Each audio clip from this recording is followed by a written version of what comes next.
Hello, everyone, and a very warm welcome to each and every one of you to the Business Success Workshop. My name is Rajiv Talreja, and I'm going to be your facilitator for the next 4 hours.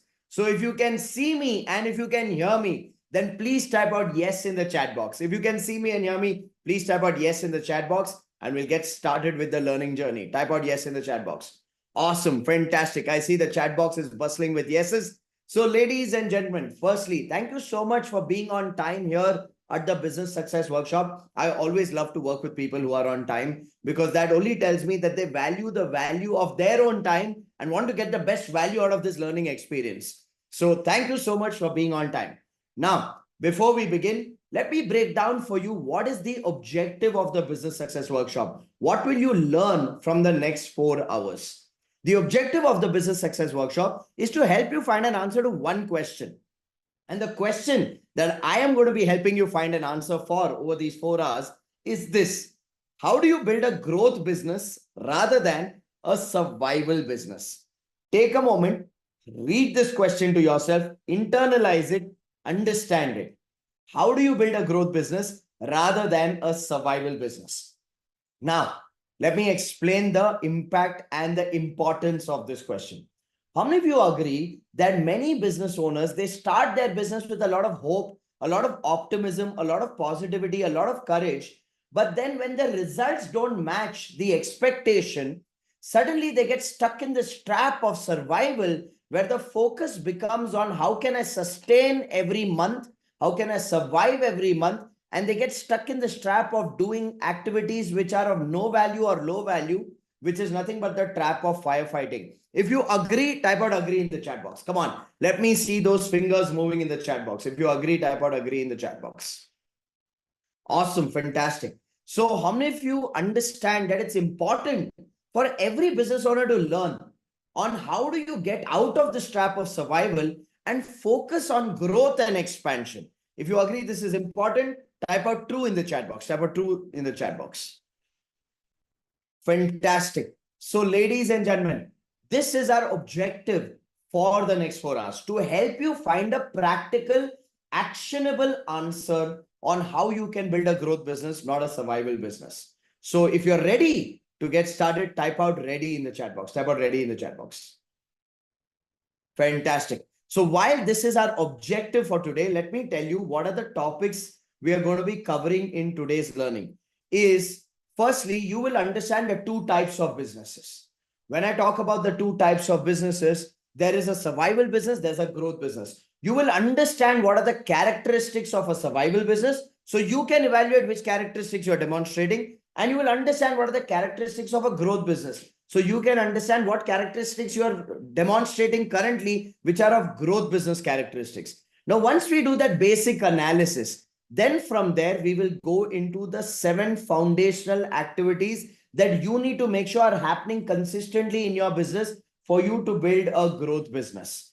Now, this is where you'll again get an opportunity to do a detailed evaluation of your business and identify what's working, what's not working, what needs to change. How many of you agree that analyzing your business, assessing your business, evaluating your business is the start point of making positive, meaningful, lasting changes for your business? If you agree, type out agree in the chat box. Type out agree in the chat box. Awesome. Fantastic. And then from there, we will go into what is your role as a business owner in your business. Now, if you notice, many business owners are doing everything at all points of time and therefore feel a sense of lack of accomplishment because there is no clear focus on growth and expansion. How many of you would like to discover today where exactly you should invest your time, your energy, your effort, and your skills to get the maximum return on your talent and on your time investment in your business? If you'd love to learn that, type out me in the chat box. Type out me in the chat box. Awesome. Fantastic. So we are going to be breaking down for each and every one of you, where do you need to invest your time, energy, and resources so that you know exactly what is your role as a business owner. Because if the business owner is living in confusion and chaos, the only thing they will do is spread more confusion and chaos to their teams. If you agree, type out agree in the chat box. So that is going to be the third topic of today. And finally, we will go into the last and the most critical topic of today, which is the 3 key changes you need to make to build a growth business. I will break down for you what changes do you need to make right after this workshop today that can help you structure your business in a manner where you are not playing the game of firefighting, you are focusing on growth and expansion, and your business is operating without you. It's not dependent on you. You will be involved, but it will not be dependent on you. How many of you would like to accomplish that state in your business where you're involved, but it's not dependent on you? If you'd love that, type out me in the chat box. Type out me in the chat box. Awesome. Fantastic. I love those of you who are typing in the chat box. Keep that energy exchange flowing. Now, these are the topics we are going to be covering in today's workshop. Now, before we begin, I want to lay out some ground rules so we all have a seamless learning experience. My first request to each and every one of you is to make sure you have a notebook and a pen ready with you. You will need it to make a lot of notes. So grab a notebook and a pen. And if you're done with that, type out done. If you're not, quickly go grab a notebook and a pen, because you can't rely on just listening. You can't just rely on taking screenshots of this program. You will need to write things down, because many of the things are not in the presentation and we don't share the recording of this program. We expect you to participate actively, learn actively, make notes actively. So if you're already ready with a notebook and a pen, type out done. If you're not, quickly go grab a notebook and a pen. So that's my first request. The second ground rule is I want you to finish what you start. Look, this is not a 60-minute or a 90-minute preview program. This is a proper 4-hour training. This is where I'll break down for you the entire journey of transition from a survival business and a growth business. So you got to commit to yourself these 4 hours. You got to clean up your calendar. Let whoever else has to be informed, inform them that you're not available for the next 4 hours. If you've already done that, type out done in the chat box.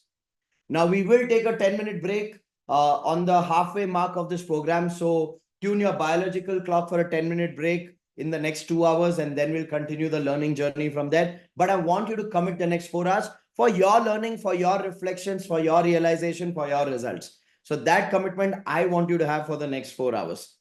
Awesome. I see people typing done, already informed. Set time aside only for this. Fantastic.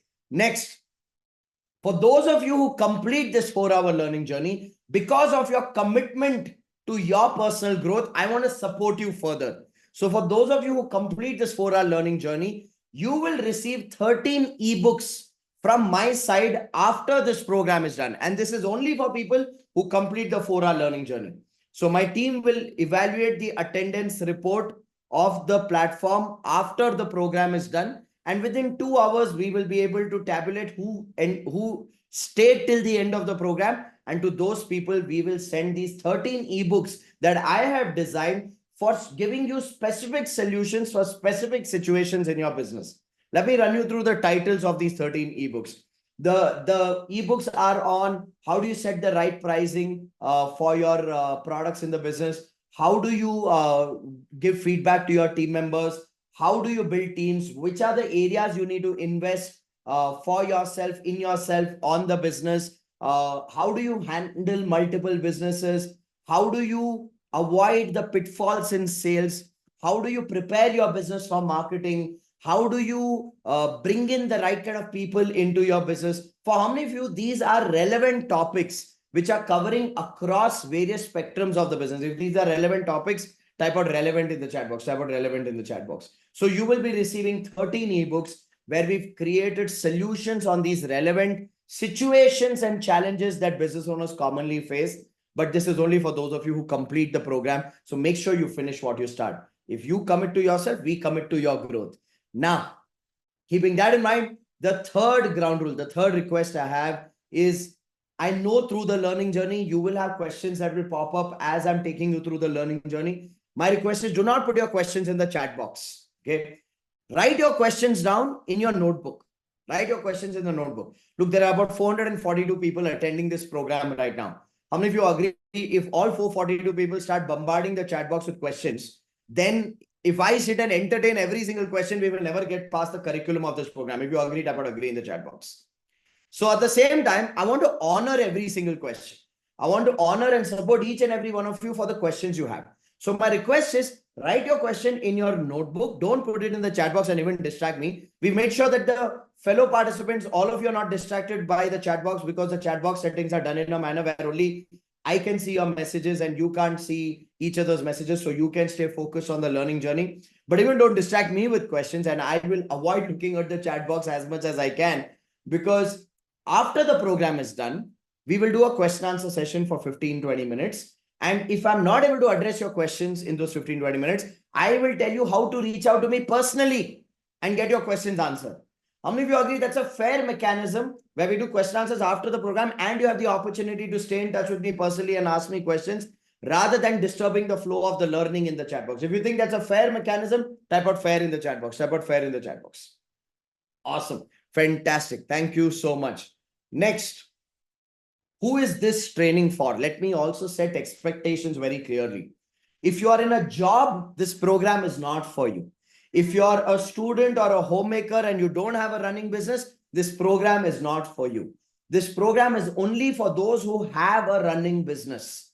This is for business owners only. Whether you're a manufacturing business, trading business, retail business, services business, IT business, F&B business, pharma business, agriculture business, doctor, lawyer, chartered accountant, trainer, coach, healer, doesn't matter what industry you belong to, whether you're a wholesaler, distributor, franchisee, doesn't matter what category you belong to. As long as you are a business owner, this program is for you. Now, if you're not a business owner, this is not for you. If that is clear, type out clear in the chat box. And again, the size of your team doesn't matter. Whether you're a one-man, one-woman show, doesn't matter. You have a business, this is for you. Whether you're a 2-member, 5-member, 8-member, 10-member, 20-member micro business owner, it is for you. Whether you're 30, 50, 80, 100, 200, 500 team member size SME entrepreneur, this is for you. So I want to make it clear, this program is only for business owners who have a running business. So make sure, if you're not a business owner, this is not the best utilization of your time. You can opt out of this program. Next, make sure you participate fully. I want you to lock yourself in a room, sit in a no distraction area. Sit in a no distraction area, because we are going to have some deep evaluations and assessments of your business today. The last thing you would want to do is do something else while attending this program and not get the maximum value out of those assessments and evaluations that we are going to be doing, which will give you clarity on what you need to change in the business. So be physically and mentally present. If you've already locked yourself in a room, type out done in the chat box. Type out done in the chat box. Awesome. Fantastic. Last, but definitely not the least, before we get started, I want you to keep your energy high. Higher your energy, higher the learning. Higher the learning, higher your action and results. Now, how do you keep your energy high? I want you to type, when I ask you to type something in the chat box, that's our way of exchanging energy. I want you to engage. I want you to participate. I want you to play fully for the next 4 hours, because I know that there are thousands of entrepreneurs whose transformation journey has started with this 4-hour program. And who knows whether this is the 4 hours that will shift the direction in which you are building your business. So give it an opportunity, give it a shot, give yourself an opportunity and a shot by keeping your energy high. So with absolute high energy, are we ready to get started, everyone? If you are ready, type out ready in the chat box. Type out ready in the chat box. Awesome. Fantastic. I see the chat box bustling. Fantastic.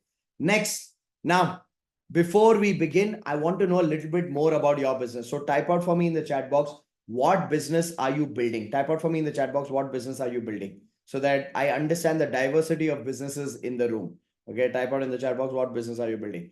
So I see in the chat box, Latif is in trading, Abdul is in car detailing, Kuntal Singh in the fashion line, Sanjay has typed REA, I guess that is real estate. Ricky, jewelry business, Manav, prop tech solutions, Harshal, mortgage broker sales, Karthik, building material supplies, Ajay Sharma, construction company, Emerald Darni in import and export, Govind Krishna in furniture product design, Mandar in social media marketing, Gokul runs an animation studio, Ali is running a marketing consultancy, Nikhil runs a plywood business, Haja Sharif runs a consulting for go-to-market for cloud partners and ISVs. Srinivas is providing services for PAN changes. Okay, Prashik in transportation, Puneet in interior, Akshay in food manufacturing, Kashni in social media agency with a production house and a team of 35. Hubert in welding business, Hanmant is a retailer. Darshan runs a barber shop and products related to men and women. Payal runs a handmade jewelry business. Okay, I may not be able to read out 400 names here today, but I'll just go through the categories of business we have. We have people in distribution, in fashion, gaming zone, courier services, manufacturing, fish sales, marketing agency, taxi service provider, Marcom consultancy, healthcare services, mini restaurant, construction equipment manufacturing, engineering equipment manufacturing, packaging material manufacturing, software development, plywood trading, agriculture-based retail, UI UX design agency, HUL and Parlay trading, IT services business, SaaS product, textile business, e-commerce business, software ERP, software consultancy, couture fashion brand, e-commerce and household services business, recruitment services, health coach, hospitality business, restaurant, coffee shop, FMCG manufacturer, drone tech startup, hardware and electric supplier, architect, motivational book seller, water treatment chemicals, ID services, PVC and plumbing instruments, cab service provider, bag manufacturing and supplies, agriculture business. Love the diversity, love the diversity. Automobile parts sales and service. Okay. High-end industrial oriented career training, risk management consulting. Okay. Tin manufacturing, Ayurvedic hair oil manufacturing business, manufacturing of industrial electronic products and sales. Love the diversity. Publication house, CCTV business, solar services business, SaaS product for e-commerce, gardening and landscaping services. I love the diversity of the group. And let me tell you this, every time we do a batch and there is such diversity, the learning is only richer. Because the beauty is this, no matter what your product or service, the patterns of building a successful business are the same. So are you ready to learn the patterns today and apply it to your business, everybody? If you're ready, type out ready in the chat box. Type out ready in the chat box. Awesome. Fantastic. Fantastic. Now, I have understood the background of the people attending this program. Is it okay if I share with you a little bit about my background? So you can evaluate whether I am the right person to learn from or not, and whether it's worth your time to spend 4 hours with me or not. Okay, can I give you a little bit of my background, everyone? Yes? Awesome. Okay, so my name is Rajiv Talreja, born and brought up in this lovely city called Bangalore. I've been an entrepreneur for 18 years now. I started in the year 2006 with my first venture, Quantum Leap. And today, Quantum Leap is Asia's largest MSME business coaching company. We have a 150-member team, 60 full-time business coaches on our payroll. And the work we do essentially is we assign a coach to a business for a period of a year, handhold that business owner to create transformation in their strategies, in their systems, in their skills, in their teams, in their revenues, in their profitability. And for 1 year, while we handhold that business owner, the goal is to help that business owner scale up their business. So that's what we do as Quantum Leap, as an MSME business coaching company. Apart from that, in the year 2010, I co-founded another business called Dreamcraft Events, which is a corporate events services company, which I started with my lovely wife, Bhakti. And as Dreamcraft, we provide conference solutions, product launch events, experiential marketing solutions, your dealer, distributor, channel partner events, award ceremonies, brand launch events, all of these kind of services to large corporate brands. So that's what Dreamcraft does. Then I also joined a startup by the name Zoozle as a director for strategy growth. And at Zoozle, we help make in India products scale up and build a micro distribution online. So that's what we do at Zoozle. And beyond that, I also started a platform called QL1, which is a platform to support and celebrate micro, small, and medium enterprise business owners. On this platform, we help business owners network, we help business owners find reliable suppliers, we help business owners get financing options for their working capital requirements, we help business owners with learning resources. So there's a lot that we do at QL1. It's like an ecosystem of MSMEs that we've curated. Now, beyond these 4 businesses, I also own a celebrity sports team called Karnataka Warriors. Down south in India, we have 4 film industries, Kannada, Tamil, Telugu, Malayalam. The film stars of these 4 film industries compete in a badminton tournament called Celebrity Badminton League. I own the Kannada film celebrity team that competes in the Celebrity Badminton League because I come from Bangalore and Karnataka is my home state. So ladies and gentlemen, this is my background. I am less of a trainer or a coach. I'm more of a business owner myself. So are you comfortable in taking this learning journey with me as a conversation between one business owner with another business owner? If you're comfortable with that, type out yes in the chat box and let's get started with the business success workshop. Awesome. Fantastic. So the first topic of today's training is the difference between a survival business and a growth business. So I want all of you to take a fresh page in your notebook and create two columns like you see on the slide. One column, write the heading as survival business. One column, write the heading as growth business. Create two columns. Okay, create two columns, survival business and growth business. Once you're done creating those two columns, type out done in the chat box. Type out done in the chat box. Awesome. Fantastic. Waiting for a few more people to type done. Brilliant. So the purpose of this topic today, let me explain what I want you to do while I'm breaking this down. Number one, please make notes of the characteristics of a survival business and a growth business. But as you're making notes, most importantly, I want you to assess and evaluate which characteristics are you demonstrating in your business, or is your business demonstrating today, so that you use these characteristics as an evaluation exercise. And this is the first evaluation exercise we're going to be doing today. There's another one we'll do after this as well. But this will help you understand where you stand. So ready to evaluate your business, everyone? If you're ready, type out ready in the chat box. And please be honest, you don't have to show this evaluation to anyone. You're doing it for yourself. Awesome. Fantastic. So write down first characteristic of a survival business, very, very obvious. It's called a survival business because the business owner is only focused on monthly survival. So right, survival business, point number one, focus on monthly survival. And next to that, write growth business, point number one, as focused on scale and expansion. Write these 2 points. Survival business, focus on monthly survival. Growth business, focus on scale and expansion. Once you're done writing these 2 points, type out done in the chat box so that I'll explain it. I'll elaborate it a little bit more, though the point is very, very obvious. Once you're done writing these 2 points. Awesome. Thank you so much. So consider this, ladies and gentlemen. Self-explanatory, right?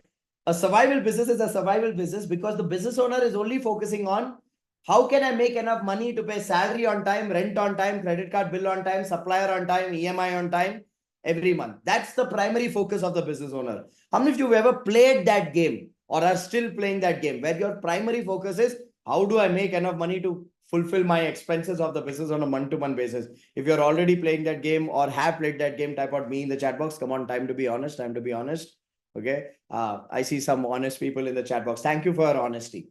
Now, do you realize that this is a trap? This is a trap because your life is playing a 30-day game every month. There is no focus on how will we grow, how will we expand, how will we become profitable, how will I create wealth for myself. The primary focus is salary on time, rent on time, EMI on time, supplier on time, credit card bill on time. And then we thank ourselves saying, Papa, this month I am done. Okay, this month chal gaya. This month I survived. It's a trap. It's a trap. The psychology of the business owner shrinks. The business owner starts thinking small, right? And the psychology shrinks because of this experience.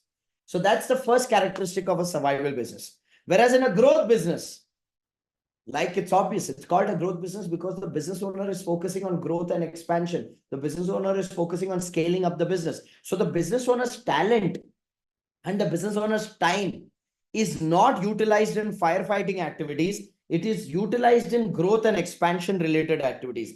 How many of you think that is the best way of building a business? Where the owner is focusing on growth and expansion. Because if the owner is stuck in firefighting, then nobody is focusing on growth and the business is stuck where it is. If you agree, focusing on scale, focusing on expansion, focusing on growth is the primary job of the business owner, then type out agree in the chat box. Type out agree in the chat box, right? And that's why it becomes a growth business. See, please remember this. As a business owner, you are the head of your business. And wherever the focus and attention of the head is, that's where the business goes. So if the head is focusing on monthly survival, that's where the business is stuck. If the head is focusing on growth and expansion, that's where the business is moving. Where you focus determines the destiny of your business. How many of you agree? Yes or no? Where you are focusing your energy, your talent, your time, that's where you are taking the destiny of your business. So that's the first differentiation between a survival business and growth business. Very easy to understand. But I'm more interested in the remaining characteristics. So write down the second characteristic of a survival business. Write down. Second characteristic. Expertise in only product or service skills, poor in income skills and activities. Write this. Expertise in only product or service skills, poor in income skills and activities. Expertise in only product or service skills, poor in income skills and activities. Once you're done writing this point, type out done in the chat box. Expertise in product or service skills, poor in income skills and activities. Awesome. Thank you for those of you typing out done. Now consider this. One of the characteristics you will notice if you are building a survival business or you've seen someone else build a survival business, one of the characteristics you will notice is that in a survival business, the owner is only good at producing a good quality product or a good quality service. But the owner is poor in marketing, in sales, in anything that is related to bringing in more business. The owner does not like doing it, is not good at doing it, and therefore avoids doing it. And these are the type of business owners who feel very intellectually arrogant about themselves. They feel sales is not for me. Marketing is not for me. It's below my dignity to do sales and marketing. My work will speak for me. My product is great. My service is great. People will automatically come to me. But they fail to understand, because of this intellectual arrogance, that no matter who you are, if you're not able to take the brand and the product or the service to the market, people are not going to come looking for you. How many of you agree that only when you get down from that high pedestal of intellectual arrogance, that my product is great, my service is great, mera kaam acha hai, that's when you give yourself the opportunity to learn the skills of marketing, learn the skills of selling, and build a strong marketing and sales system which will bring you income. Agree, everyone? And I'll tell you, it's an easy escape route that I see a lot of business owners use to avoid their responsibility from marketing and sales. They'll say, I'm a product specialist, I'm a tech specialist, I'm an operations person. Marketing and sales is not my cup of tea. If it's not your cup of tea, you shouldn't start a business. Because in a business, you need to bring the bread into the home. You need to bring the business in. How many of you agree? Some of you may be getting a little intimidated by me being so direct, but do I have the permission to speak the truth and help you disconnect with the bullshit you've been giving yourself, okay, which is actually curtailing your growth? Do I have the permission to speak the truth today? Yes. Otherwise, it's very easy, no, to wear this crown of I am the expert in my industry. Nobody can give a product or service like me. But there are 10 other guys who are growing much more bigger than you. And you look at them with jealousy and envy and say, they are commercializing our industry. They are not commercializing your industry. They are optimizing the demand in your industry, which you don't need, you don't know, so you are not doing. So please understand that if you want to build a growth business, you got to have a great product or service, plus you have to have expertise in income generating skills. Please write that down. Please write that down under growth business. You need to have a great product or service. No two ways about it. People are not going to buy junk. But apart from having a great product or service, you need to develop your expertise in income skills. You need to develop your expertise in activities like marketing, activities like sales, activities like business modeling, because these are the activities that will bring you money. If you got that, type out got it in the chat box. If you got that, type out got it in the chat box.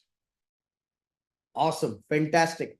Which brings me to the third differentiation in the characteristics of a survival business and a growth business. It's an extension of the second point, but please write this down. Survival business owners, they are reactive in marketing and sales. Please write this down. Reactive in marketing and sales. And next to that, put a hyphen and write dependent on word of mouth referrals and business coming only from existing customers. Dependent on word of mouth referrals and business coming only from existing customers. Please write that down. Dependent on word of mouth referrals and business coming only from existing customers. Once you're done writing this point, type out done in the chat box. Type out done in the chat box.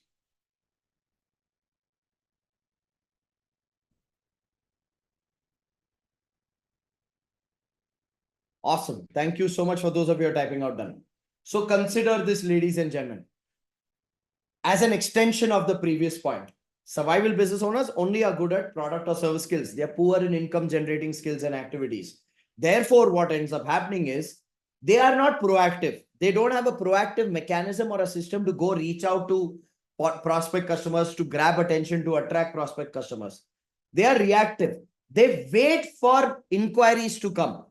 They wait for prospects to come. They wait for word of mouth referrals. Now you may say, Rajiv, what's wrong in that? If I'm getting some word of mouth referrals, what's wrong in that? Please understand this.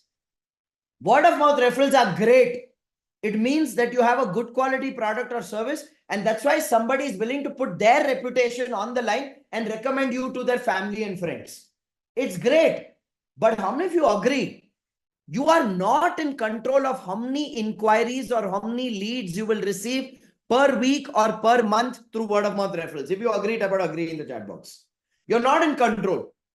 You can't predict, you can't project, you can't control how many inquiries you'll receive through word of mouth referrals every week or every month. Now, please understand, if the leads are not in your control, the income is also not in your control. Agree? And if the income is not in your control, listen to this carefully. If the income is not in your control, your business is unstable and your life is not in your control. Agree? So you end up seeing inconsistent income patterns. Some months is Diwali, other months is Diwala. Some months Diwali, other months Diwala. And that's not a healthy way of building a business. So word of mouth referrals is a bonus. You can't rely upon it to build a business. It's a bonus. Secondly, please understand this. Some of you may say, Rajiv, I don't have to do marketing and sales. My hands are full. My hands are full with my existing clients. I can't take new clients anymore. My production line is full, or my inventory is fully utilized, or my servicing capacity is full. I don't have to do marketing and sales. Please understand this. Even building a business where you are only dependent on your existing customers is unhealthy. If your current capacity is full with existing customers, it means you are blessed. It means you are blessed. Don't use that blessing to become complacent and not grow your business further. It's a sign that if you have enough clients now, it means you can grow, increase your operations capacity, put effort in marketing and sales, and de-risk your dependency on a handful of customers. Because think about it. When you are depending only on a handful of existing customers, how many of you agree? You lose bargaining power in that relationship. They keep asking you to reduce pricing because they are treating you like a partner. They are only coming to you. They are not going anywhere else. So in that, they do emotional blackmail to reduce your price. And then from there, they start taking you for granted and increase payment cycles. They say, you trust us. No, we are going through a difficult patch. Support us during this time. We can't make payment in 7 days or 14 days or 21 days or 30 days. Give us 90-day payment cycle, 120-day payment cycle, 160 day payment cycle. So even relying on your existing customers is unhealthy. It's a great blessing that if you are getting enough business from there, but continue to expand operations and expand marketing and sales. So you're de-risking your dependency of your business on existing clients. If that makes sense, type out makes sense in the chat box. Type out makes sense in the chat box. Awesome. Thank you. Which brings me to the third characteristic of a growth business. Write this down. Write this down. 80% effort in marketing for value addition, 20% effort in selling for product or service promotion. Everybody write this. 80% effort in marketing for value addition and 20% effort in selling for product or service promotion. Make a note of the statement under the growth business column. Once you're done writing this, type out done in the chat box. Once you're done writing this, type out done in the chat box. Awesome. Thank you so much. Now, what does this mean? 80% effort in marketing for value addition, 20% effort in selling for product or service promotion. Let me break this down. See, a growth business is not a business that is going and hunting outside in the market. They are not just selling. Because the reality is this, only sales fails. Everybody write this statement, only sales fails. It's just 3 words, please write it down. Only sales fails. And I'll explain this to you through an example. Consider this. Let's just say a friend of yours creates a WhatsApp group and adds 300 business owners on that WhatsApp group. And the day that WhatsApp group got created, suddenly one of the members, the moment that WhatsApp group got created, one of the members on that group starts forwarding pictures of their products and you're getting notifications. Tung, tung, tung, tung, tung, tung, tung. They start forwarding pictures of your products.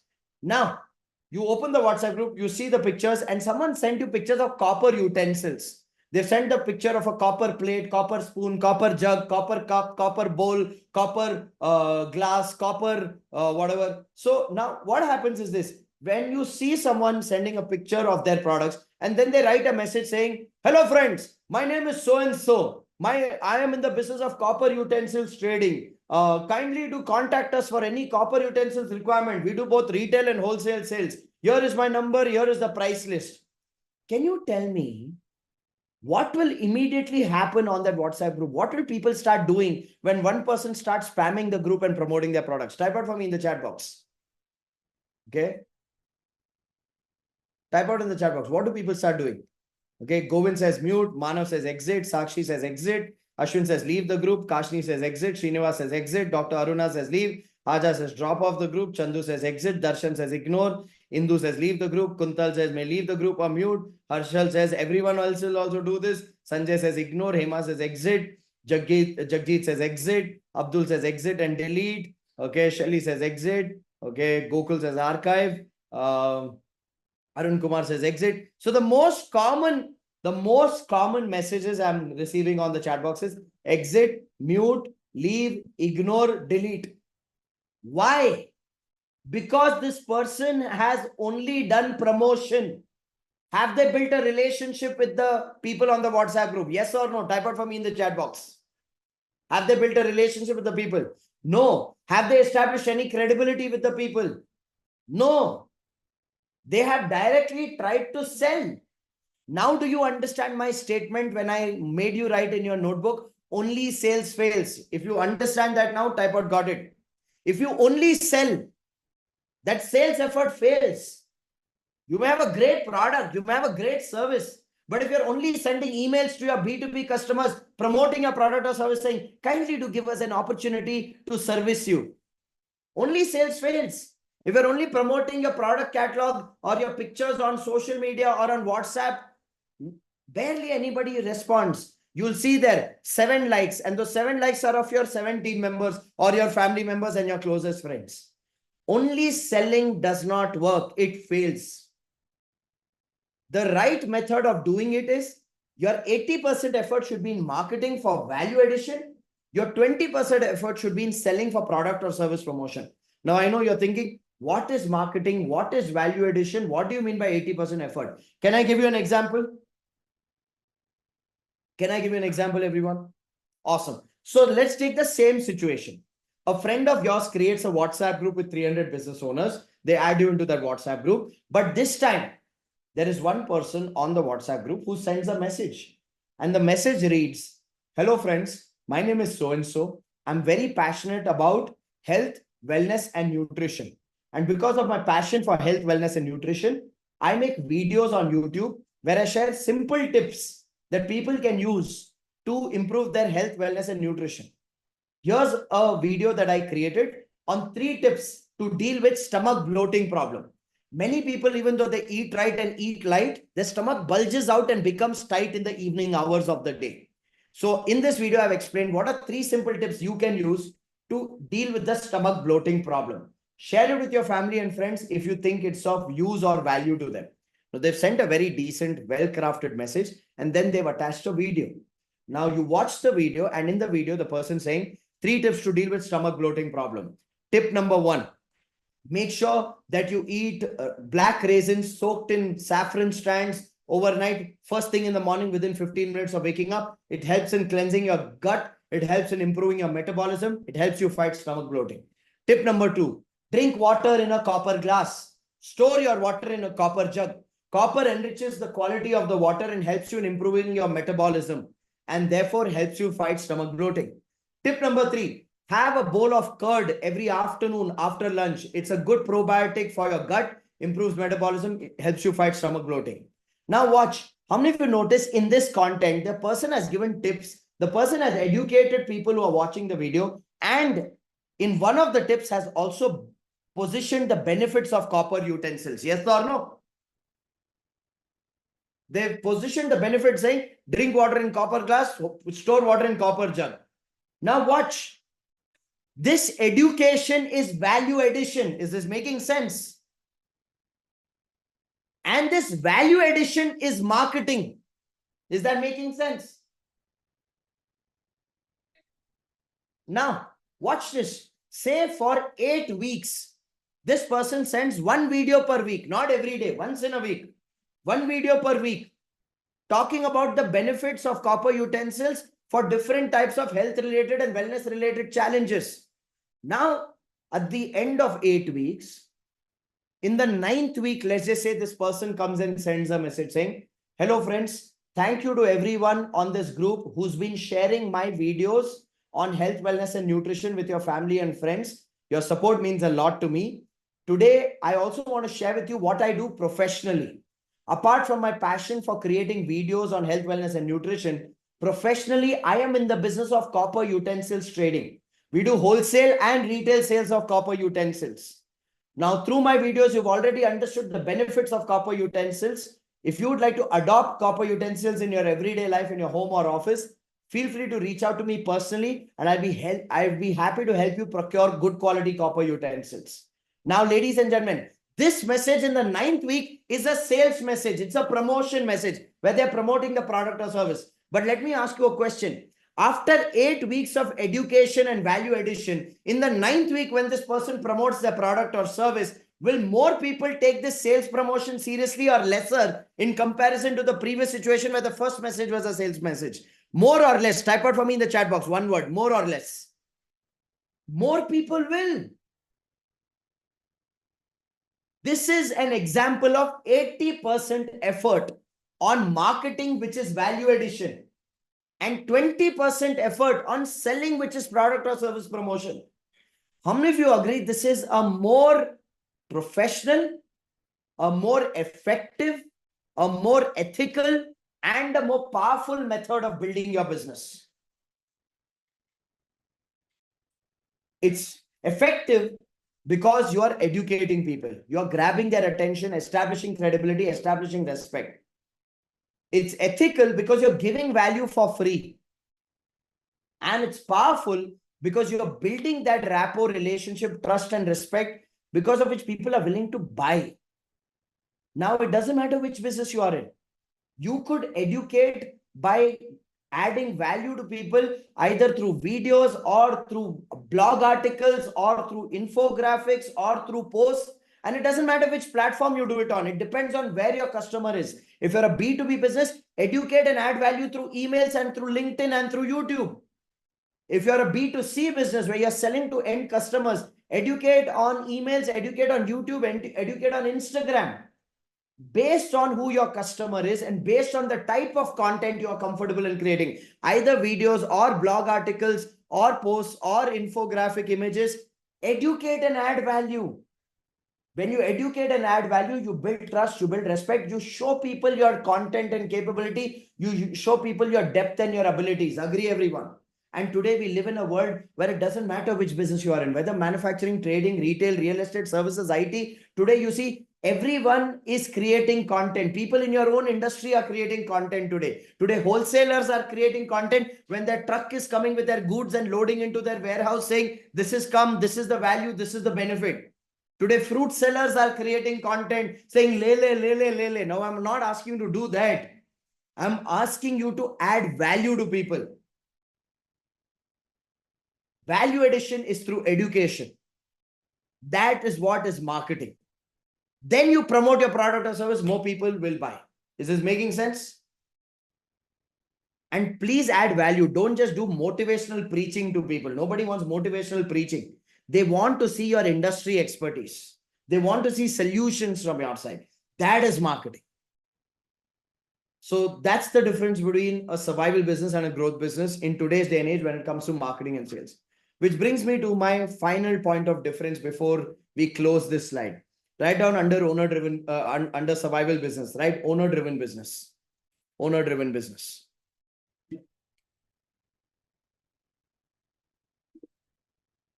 Owner-driven business.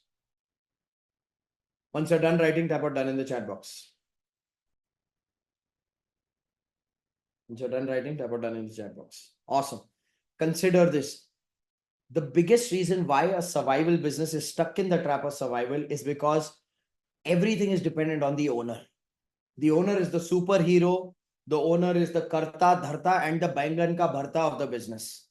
Okay. The owner is the one who is the smartest person on the team. These are the type of businesses where the owner, even if they have a team, the owner is doing the work of the team. And these are the type of businesses where the business owner is not even open to hiring because they look at hiring as an expense. They look at hiring as a headache. They say, no, no, no. How much ever I can do by myself, let me do. Let us save money. These are the type of business owners who are stuck in a saving mindset, because of which, in the name of saving, they're cutting important investments that will help them grow. Please understand this. Is saving money important? Yes. But in the name of saving, cutting investments which are necessary for growing your business is not called saving, it's called stupidity. This is making sense. These are the type of people who have major fear issues. Rajiv, what if I hire and the person doesn't perform? Then money is waste. No. What if I hire and the person learns and leaves? Then money, salary, effort, everything is waste. No. What if I build a system and it fails? Then everything falls apart. No. What if I build a strategy and it doesn't work? Then simply we waste it. See this, you see the psychology of this person. The psychology of this person is fear, fear, fear, fear, fear. You tell me, with so much fear, can anyone accomplish or build anything that is worthy of value? No. And that's why these people become control freaks. They become perfectionists. Nobody can do the work as well as I can do it. Let me only do everything. But you can't do everything consistently. And when everything is not happening consistently, you're constantly playing the game of monthly survival. You're only focusing, how can I sell enough to get enough money? Then how can I service enough? So again, I can go back and use this story to sell to somebody else. It's a stuck mindset. And therefore, it leads to a stuck life. How many of you realize an owner-driven business is actually a trap? It's a trap. And many people don't like to accept that they are in this trap. They always justify with aggression, with valid reasons like, Rajiv, if I don't have money to hire, then what should I do? Arey Baba, you don't have money to hire, I understand. But don't tell me you don't have money to hire even one person. I'm not asking you to hire 6 people for 6 departments tomorrow morning. Hire one person at a time, one department at a time. That's how you build a business. Yes or no? And hire people who are talented, and talented people come at a price. Please be willing to pay that price. If you pay peanuts, you'll get monkeys. Hire talented people.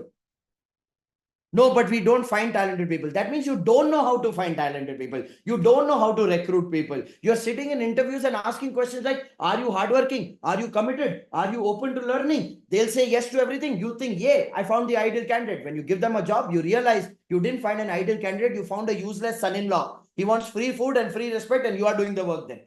Then obviously your heart will burn, no? First ask yourself, do I know how to hire the right people?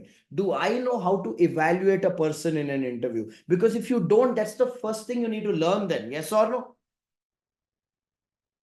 Because if you don't know how to attract talent, don't know how to hire talent, and you're busy doing everything by yourself, you'll always be stuck in that trap. This is making sense.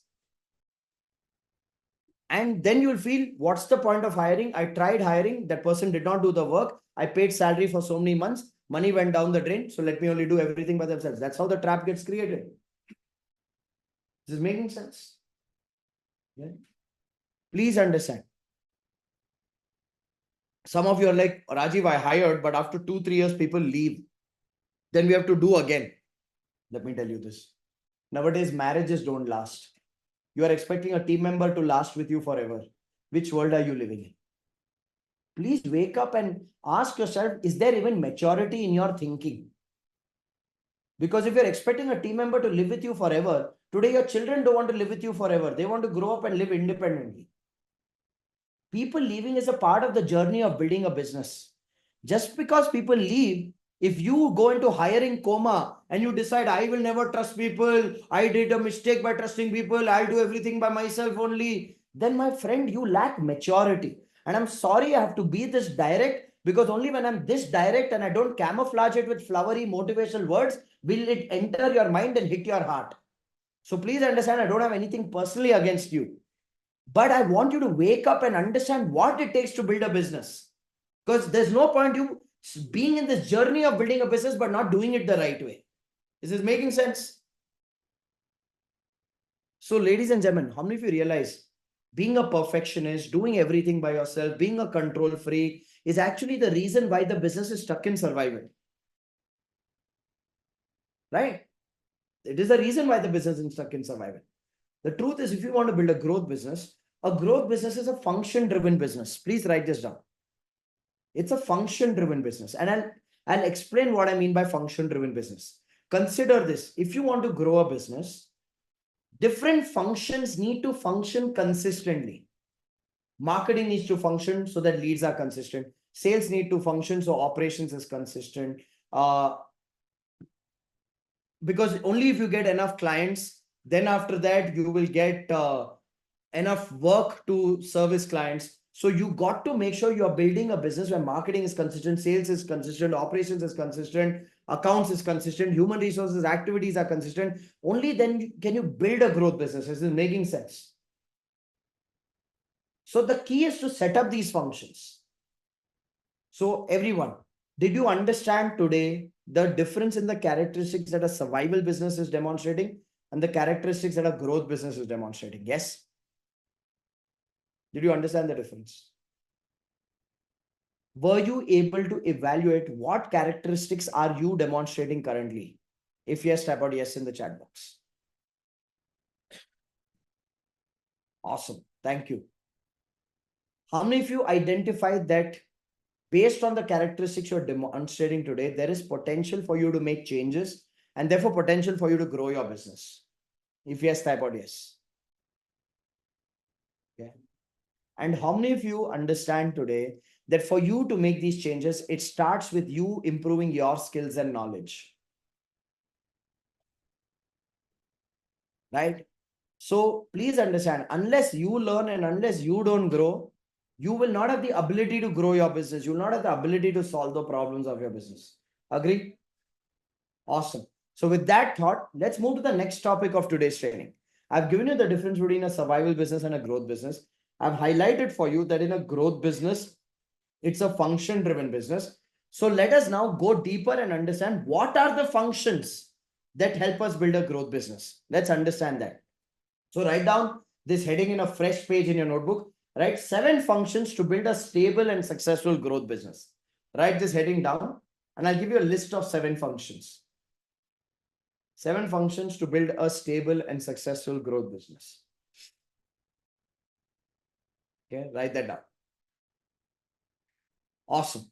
Once you're done writing the heading, please type out done in the chat box. So I know that you are ready to receive the 7 functions. Thank you. Thank you, Ajay. Thank you, Lateef. Thank you, Harsha. Thank you, Vivek. Okay. All right. So write down point number 1 below the 7 functions to build a stable and successful growth business. Right. Point number 1 as marketing. And next to marketing, put a hyphen and write lead generation. Put a hyphen and write lead generation next to marketing. Next to marketing, put a hyphen and write lead generation. Now consider this. The first start point of any business is to generate leads, generate inquiries, generate prospect customers, generate walk-ins for the business, right? So the job of marketing is to generate leads. So if marketing as a function is not functioning consistently, if marketing as a function is not functioning consistently, how many of you realize that at the source itself, there is a blockage in your business? Yes or no? At the source, at the start point itself, there's a blockage. So marketing is the first function that needs to function consistently for us to build a stable and a successful business. Now, right, point number 2, right, sales. The second function is sales. And next to sales, put a hyphen and write revenue generation. Next to sales, put a hyphen and write revenue generation. Now, the job of sales is this. So marketing will bring the lead, bring the inquiry. Sales will convert the lead into a deal. Sales will convert the lead into a deal and generate revenue. So the job of sales is to convert the inquiry into a client. Now, how many of you realize sales is dependent on marketing? If you realize that, type out true in the chat box. Which means if marketing is not consistent, sales is not going to be consistent. If sales is not consistent, income is not consistent. Right? So you see, these are interdependent activities. So marketing's job is to grab attention of the target customer, establish credibility in the target customer's mind by adding value, build a relationship, nurture the prospect, generate an inquiry. Sales job is to take that inquiry, understand the requirement, pitch the product or service, handle whatever objections they are, and make the offer, negotiate, and close the deal. So these are two different activities. In a lot of businesses, they are treated in the same way. And how many of you agree that's a mistake? When you treat them in the same way, that's a mistake, right? You got to treat them differently. Now, first function of a business to build a stable and successful growth business, marketing. Second function, sales. Write down the third function, everybody. Write down the third function. The third function is operations. And next to operations, put a hyphen and write value and happiness. Next to operations, put a hyphen and write value and happiness. Put a hyphen and write value and happiness. Now, what do I mean by this? Consider this. The job of marketing, bring inquiry. Job of sales, convert inquiry into client. Job of operations, now to provide the product or service to the client in a manner where the client gets value for money and the client is happy. That's the ultimate job of operations as a function. Client needs to get value for money. Client needs to experience a sense of happiness by working with you. When that is done well, that's when you fulfill the objective of operations. Now, please understand, different businesses have different departments under operations. So departments like purchase department or procurement department, which is responsible for getting raw material, comes under operations. Production department comes under operations. Quality check department comes under operations. Packaging department comes under operations. Your logistics department comes under operations. IT, information technology, comes under operations. Servicing the client or providing customer support comes under operations. So based on your business, whatever activities you do to create your product or service and to deliver the product or service, all of those activities come under operations. So each one of you may have different departments under operations. For example, if you're a manufacturing business, you may have purchase department, you may have production department, you may have quality check department, you may have packaging department, you may have logistics department, you may have some IT infrastructure, you may have customer service department. All of these are activities involved in creating the product or service, delivering the product or service. So there are so many departments in a manufacturing business. But if you're a services business, say you're a doctor, you have a clinic, you may not have a purchase department, production department, quality check department, packaging department, maintenance department. As a doctor, the only thing you may probably have is a department for appointment booking. So the appointment booking activity is happening. Then you yourself as a doctor, if you are consulting patients, that consultation is a part of operations in your business. And post-consultation, if you may have a customer support person or a patient support person who's just checking in after 48 hours to 72 hours, if the client is taking the prescriptive medicines in the right way, how are they feeling, whatever. So please understand, operations can be simple, operations can be complex based on the nature of your business and the scale of your business. If you understand that, type out true in the chat box. But the goal of operations is the same for all businesses. The goal of operations is to deliver value for money to the customer and to make sure the customer is happy. That's the goal. If you're clear, type out clear in the chat box. So the goal of operations is not different. The activities may be different. Okay. So IT, quality check, all of that are operational activities.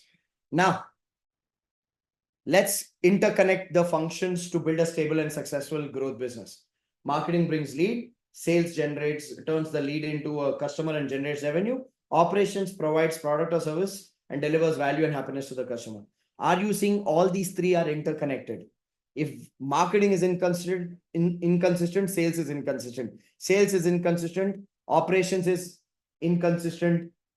Therefore, all these three are the core backbone of your business. Agree, everyone? Right?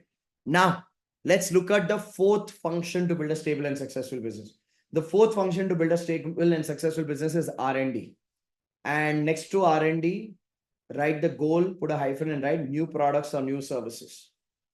Next to R&D, write new products or new services. New products or new services. Now, what do I mean by this? What I mean by this is that as a business, you need to keep innovating, keep creating new products or new services for two reasons. Number one, how many of you agree when you launch a new product or new service in the market, you attract new customers? If you agree, type out agree. If you've experienced that, type out true. When you launch a new product or new service in the market, you attract new customers, right? Apart from attracting new customers and making money from new customers, when you launch a new product or service, you give yourself the opportunity to make more money from your existing happy customers. Because your existing customers already know you, trust you, like you, respect you. And if the new product or service you've launched is of value to them, they prefer to buy it from you. So you're increasing your billing value from the existing customers as well. Now, this provides a lot of stability to a business. That's why it's important to do R&D and create new products or services. Now, am I saying you need to do R&D 365 days in a year? May not be. For a micro or a small or a medium enterprise business, if you're doing R&D and launching one new product or one new service in a year, that is good enough. Agree, everyone? So I'm not saying this should be a 365 days job. It can be done once in a year to launch something which attracts new customers and makes more money from existing happy customers. So that is the job of R&D, which brings me to the fifth function to build a stable and successful business. Write down. The fifth function is accounts. Write down point number 5 in your notebook, accounts. And next to accounts, write accuracy, compliance, and reporting. These are the three goals. These are the three responsibilities of accounts. Accuracy, compliance, and reporting. Once you're done writing this, type out done in the chat box. Once you're done writing this, type out done in the chat box. Awesome. Fantastic. So consider this, ladies and gentlemen. When I say the job of accounts is accuracy, compliance, and reporting, what do I mean by that? Firstly, let's understand accuracy. How many of you agree that the most basic work of accounts is to capture the data of our financial transactions in an accurate manner in the books of accounts? If you agree that's the most basic job, type out basic in the chat box. To capture the data of financial transactions in the books of accounts is the most basic job. Okay, so accuracy is the first responsibility, the most basic job of accounts. Second is compliance. What do I mean by compliance? Compliance means following the rules and regulations. Now, please understand this. As a business, this is not something you have an option for. As a business, you need to fulfill the statutory compliances laid out by our government. Paying your taxes on time, your GST returns, your income tax returns, your professional tax, your TDS deductions. All of this is your responsibility and it has to be fulfilled by the accounts department. So no hanky-panky in this. You got to do it because you got to do it. And it's important for you to do it because otherwise you'll get unnecessary attention from people you don't want attention from. So make sure that compliance is the second responsibility of accounts. Third, now the third responsibility of accounts is reporting. This is one of the most important jobs of accounts and one of the most missing jobs of accounts. Consider this. As a business, you need to make sure that you have a consistent reporting mechanism where accounts team or your freelance accountant or your full-time accountant is giving you data so that you can make decisions based on data.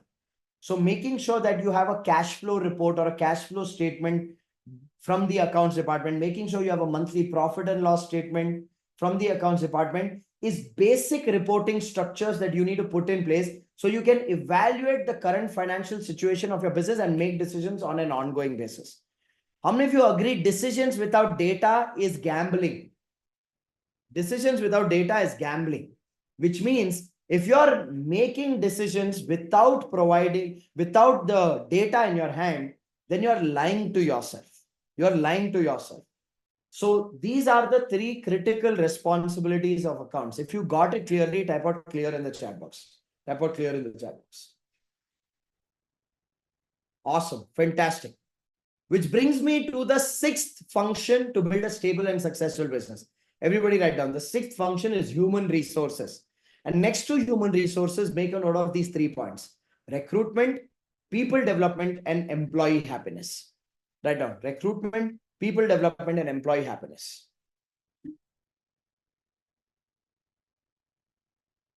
Recruitment, people development, and employee happiness. Once you're done writing this, type out done in the chat box. Awesome. So consider this. The moment I say human resources, some business owners go like, oh, HR, Rajiv, HR is for big companies. Mine is a small business. Okay. But let me tell you something. Your business is small because you are not doing human resources activities in the correct manner. Because think about it. Let's look at the activities of human resources. First responsibility of human resources is recruitment, which is hiring the right person for the right job at the right time. Now, how many of you struggle with hiring the right person for the right job at the right time? If you struggle with this, type out me in the chat box. Chat box is bustling with me's. Now consider this. If you are struggling with hiring the right person for the right job at the right time, you are ending up hiring wrong people and you are paying them a salary, but they are not effective in producing results. So you are ending up doing even their work. So you are paying them a salary and doing their work. And over a period of time, this exhausts you, this tires you, and then you will fire such people and say, what's the point of building a team when I only have to do the work by myself? And the day you make that decision that I'll do everything by myself, how many of you realize you built a trap for yourself because you don't believe, you yourself don't believe that I can grow this business? Yes or no? So tell me something, my friend. Can you treat a human resources activity as a side activity, or do you think you need to treat it as a core activity, especially in the early stages of your business? Because if you don't get human resources activities right, and you don't bring the right kind of people into your organization, you lose belief in how much you can grow that business yourself. Yes or no? It's a core activity. It's a core skill.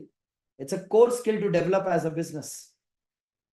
Now, please understand, your product may be great, your service may be great, but if your team is not good enough, all your plans fall flat on your face. I always say this. The quality of people you hire can either make your business or break your business. Which means if you don't have the skills to hire the right people, you're breaking your business. Agree, everyone? So consider this. Human resources is not something that only big companies require. In fact, as a small business, that's the first capability you need to develop so that you can bring in the right people, and with those right people, build the right kind of scale in your business. So that is the first job of human resources, which is recruitment. Second job is, once you hire people, you need to have a mechanism of training them, mentoring them, coaching them to develop their capability. Because how many of you agree? The more the skills and capabilities of your team member grows, the more their performance will grow. Yes or no? Performance doesn't grow just by hard work. The biggest mistake people make is they feel the solution to better performance is hard work. Hard work is important, but hard work without the right kind of capabilities hardly works. Hard work without the right kind of skills hardly works. So you need to have a training and mentoring system internally where you're teaching hardcore job skills. You're teaching job skills to your team members so that their capability improves and their performance improves. So that's the second task of human resources. The third task of human resources is employee happiness. See, today, if you yell, scream, and abuse your team members, they find another job. Today, if you exhaust your team members and don't respect their life outside of work, they find another job. Today, if you don't build the right culture at the workplace and there's gossip, blame game, groupism, ego conflicts, they find another job. So building a workplace which takes care of employee happiness is becoming the responsibility of a business owner. Yes or no? So those are the three important activities under human resources: recruitment, people development, employee happiness. Now, ladies and gentlemen, before I go to the seventh function to build a stable and successful business, I want you to look at these 6 functions that I've listed for you on the slide: marketing, sales, operations, accounts, human resources, and R&D. Look at these 6 activities and tell me how many of you realize when all these 6 are consistent is when the business is stable. If these 6 are inconsistent and chaotic, that's when the business becomes unstable. If you agree, type out agree in the chat box. Awesome. And how many of you are able to evaluate the consistency of these 6 activities in your business, and how many of you are able to realize where is the gap because of which your income is inconsistent. Like if the gap is in marketing, leads are not coming consistently because marketing is not consistent, you will have an income problem. If the gap is in sales, sales activities are not happening consistently, you're not pitching to prospect customers your products or services consistently, income will be a challenge. If the gap is in operations, where you are struggling to provide good quality products or services and providing value for money and happiness to your customers, automatically whatever effort you put in marketing and sales fails. If the gap is in R&D, then you are restricting the potential of your business. If the gap is in accounts and accounts is haphazard, you're wasting your time on compliance related queries and issues, and you're not focusing on growth activities. If the gap is in human resources, no matter how good your product or service is, if the quality of people is not that great, your plans fail. So are you able to do a detailed assessment and evaluation of your own business according to these first 6 functions? If you are able to, type out yes in the chat box. Awesome. And is this giving you perspective on what needs to change from your side when it comes to building a business? Yes. Fantastic. Which brings me to the 7th function of the business. Everybody write. The 7th function is management. The 7th function is management. Now, whose job is management according to you? Type out for me in the chat box. Whose job do you think is management? Type out in the chat box. Type out. Whose job is it? Owner's job, CEO's job, owner's job, my job. Okay. So you are right. Management is the job role of the business owner. You got to play the role of management for your own business. Now, some of you will be like, yeah, Rajiv, I do management. But if I actually get into the details of what you are doing, many business owners in the name of management are actually only doing sales and operations, or they are doing sales, operations and accounts. Please understand, sales, operations and accounts is not management. That is crisis management. Because you are the only person who can sell, because you are the only person who can create a positive customer experience and do operations, you are the only person who wants to keep the information of the financial data of the business. You are sitting and doing crisis management. That's not management.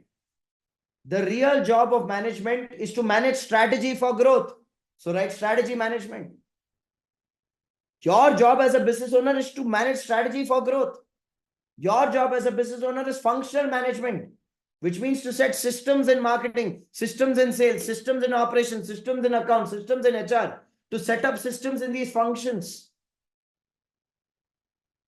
Your job as management is to manage people, mentor them, guide them, give them feedback, fire the wrong people, reward and recognize the right people.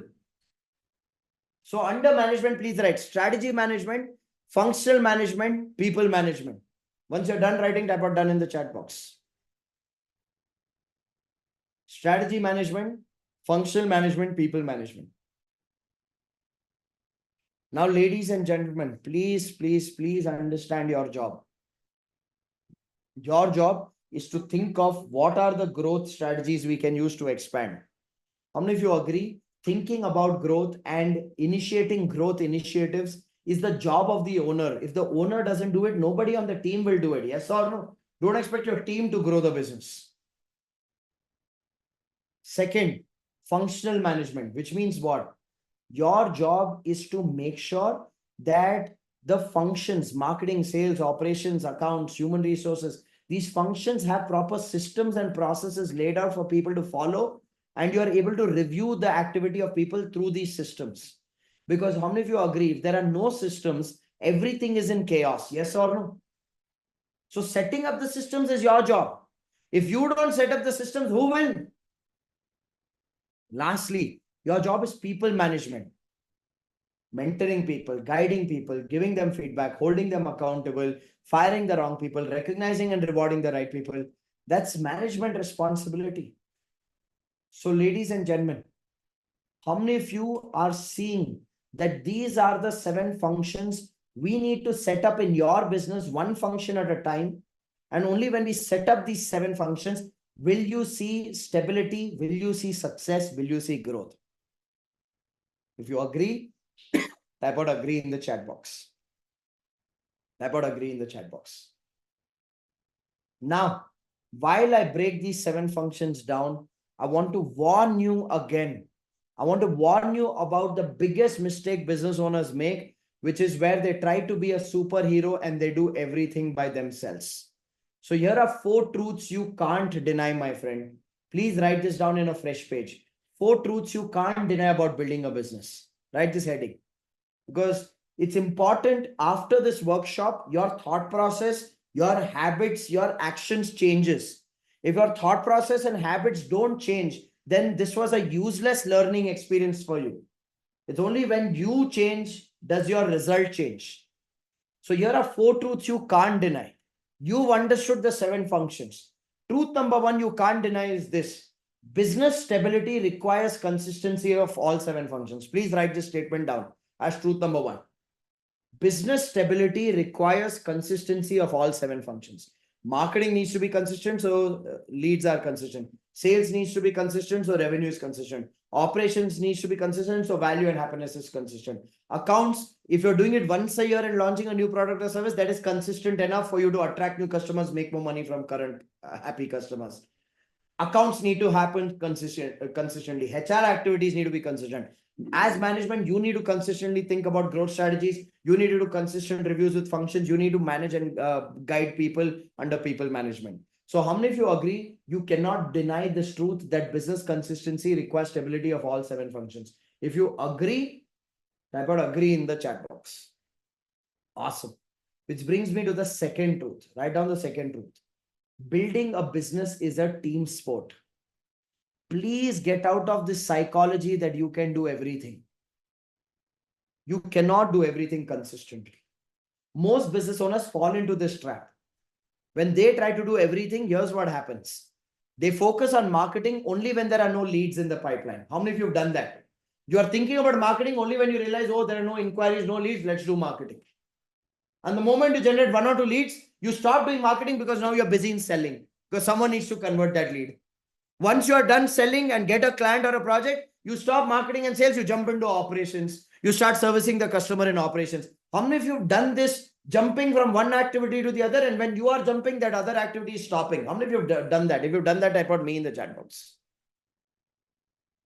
So please understand, no matter how hardworking you are, no matter how talented you are, no matter how committed you are, no matter how hungry and passionate you are, 1 person or 2 business partners cannot do everything consistently.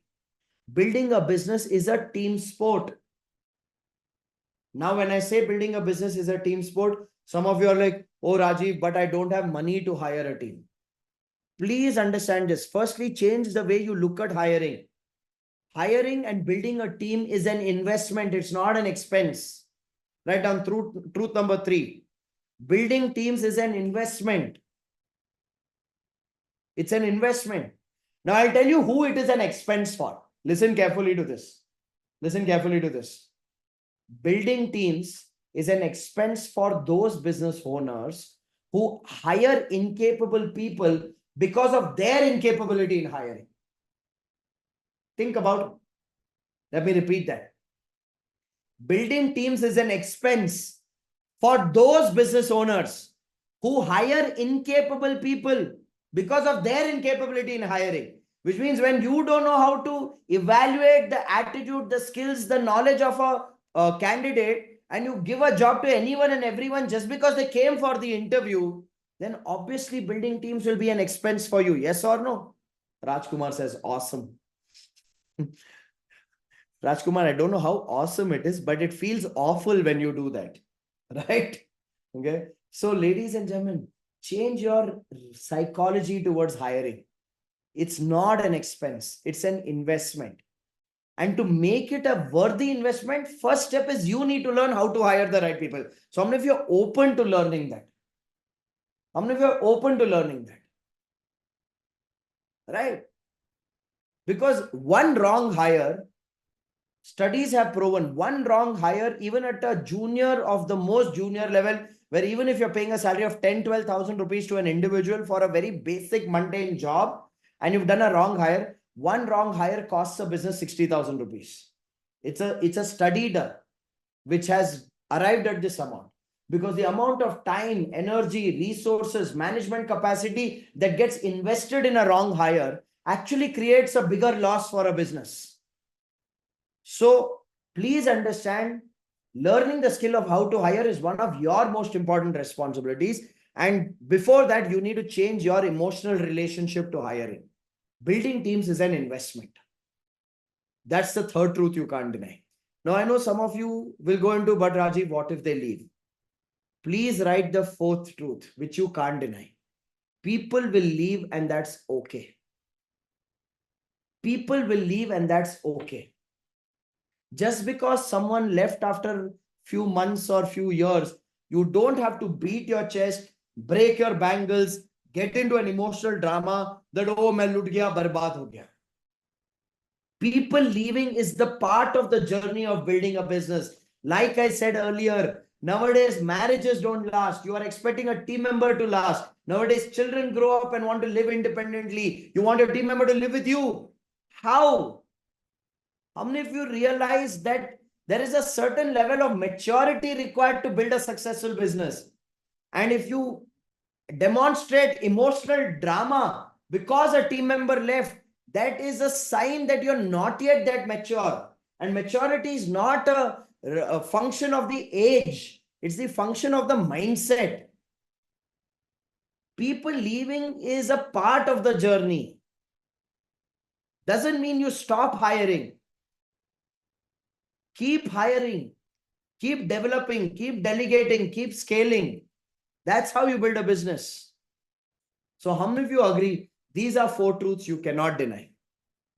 If you agreed, I would agree in the chat box. Print these four truths and paste it on the walls of your cabin.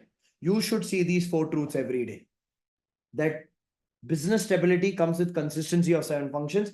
Building a business is a team sport. Building teams is an investment, and people will leave. That's okay. That's when you will have the right mindset of building the business. Because I'll tell you, for business owners who violate these four truths, who break these four rules, they land up in a trap called self-employment. They land up in a trap called self-employment. And I'll tell you, watch. Self-employment is a situation where you start a business, you create jobs, you hire people, you pay salaries to people on time. But you do the work of the team. You do the work of the team. And you avoid doing your work, which is of growth and expansion, which is of management. Now, when you are stuck in doing the work of the team, how many of you agree? Then the business is stuck in the trap of monthly survival. Yes or no?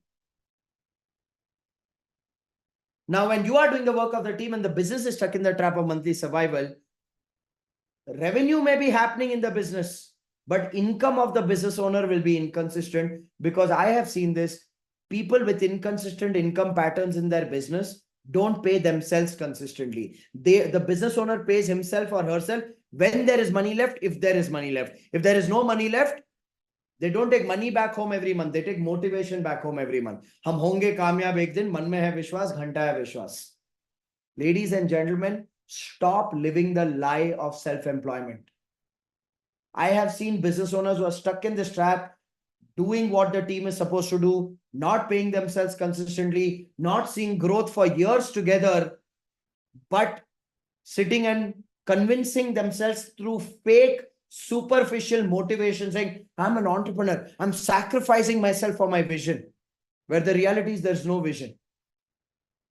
Please get out of this trap of YouTube motivational speakers and all these gurus who tell you ki, you have to sacrifice yourself. No, my friend. If you have the skills and you apply the skills in the right way in the 7 functions, you don't have to sacrifice yourself. I've seen people tell me, Rajiv, so what? Steve Jobs also started from a garage. My friend, Steve Jobs started from a garage. You are living and running that business in the garage for 10 years now. Wake up. Something is not right, no? Something is not right. Look within what has to change. Because in this trap of self-employment, I will tell you this. I have seen entrepreneurs turn blind. Their family will question them and ask them, you're working so hard. You're doing everything in your business. You don't have any time for yourself. You don't have any time for your health. You don't have any time for your family. And you're still not seeing growth. You're still not making money. Is this business actually working for you or not? When the family questions this out of care, I have seen business owners get angry at their family saying, you are not supporting me. You are not understanding me. Arey, anyone will support you and understand you for 3 months, 6 months, 9 months, 12 months, 15 months, 18 months, 2 years. Beyond 2 years, obviously they will question because they are concerned. But I've seen business owners who are in self-employment trap. They become so blind that they don't see that care and concern of the family and they accuse the family. I've seen business owners who are stuck in the trap of self-employment who start becoming these spiritual saints suddenly. If you ask them, is the business making money? They'll say, money is not everything in life. This is my passion. This is my purpose. My friend, I understand money is not everything in life. But please understand that when you say money is not everything in life and you've not made the money, you are using it as an escape route. You are using it as an escape route to avoid questioning your responsibility of building something that actually makes money. Passion without profit is poison. Purpose without profit is charity. True business is when you are passionate, you love what you're doing, you have a purpose to make a difference to your customers and to your team members, and you're profitable. Only when passion, purpose, and profit come together, that's when it's business. Only passion is a hobby. Only purpose is charity. So please understand, don't be delusional. Don't live a lie of self-employment trap. This is where most people waste years of their life to protect their ego saying, I'm an entrepreneur. Are you really an entrepreneur? Are you really building a business? That has to be demonstrated in your skills, in your knowledge, in your efforts, and in your results. Because if it is not being demonstrated, then you are a want-apreneur or a can't-apreneur. You want to be an entrepreneur and you can't be an entrepreneur. Ladies and gentlemen, please understand, my intention is not to offend you. My intention is to wake you up today. Wake you up so that I can teach you the skills that will help you build a stable and successful growth business. Wake you up so that you can learn and take action and make changes which will get you out of the trap of survival. So I hope you understand why am I coming so strongly on this pattern of self-employment, which is actually a trap. Does that make sense? Awesome. So here's what we will do. You've understood the trap of self-employment. You've understood the 4 truths. You've understood the 7 functions of building a stable and successful business. You've understood the difference between a survival business and a growth business. Can you type out for me in the chat box right now, what has been your biggest learning so far? Can you type out for me in the chat box? What's been your biggest learning so far? What's been your biggest realization so far? Okay, type out for me in the chat box. Okay. Darshan says delegation is the key. Learned that today. Awesome. Varun says value addition is marketing. Okay. Pratik says hiring is the key. Anand Kumar says everything you've taught has been a realization. Kashni says hiring and HR will be step 1 now for me. Awesome. Dr. Aruna Gupta says, I realized I'm in the trap. Harshal says, realizing that I was in survival business mode and hiring the right people is important. Okay. Ashok says, everything I've been doing is wrong. Okay. Srinivas says, I was thinking I'm a businessman, but realized I'm self-employed. Shiva says, realize that about the 7 functions. Milind says, realize the importance of team building. Sabha says, to have the right talent. Srinivas says, delegation of work. Okay. Sheetada says, understood what's the perfect hierarchy of activities in the business. Okay. Puneet says, consistency of 7 functions and teamwork is the biggest realization. Shelly says, everything has been useful. So can I say something, guys? Actually, I haven't taught you anything. I know many of you are typing out, Hema, saying you're opening my eyes today.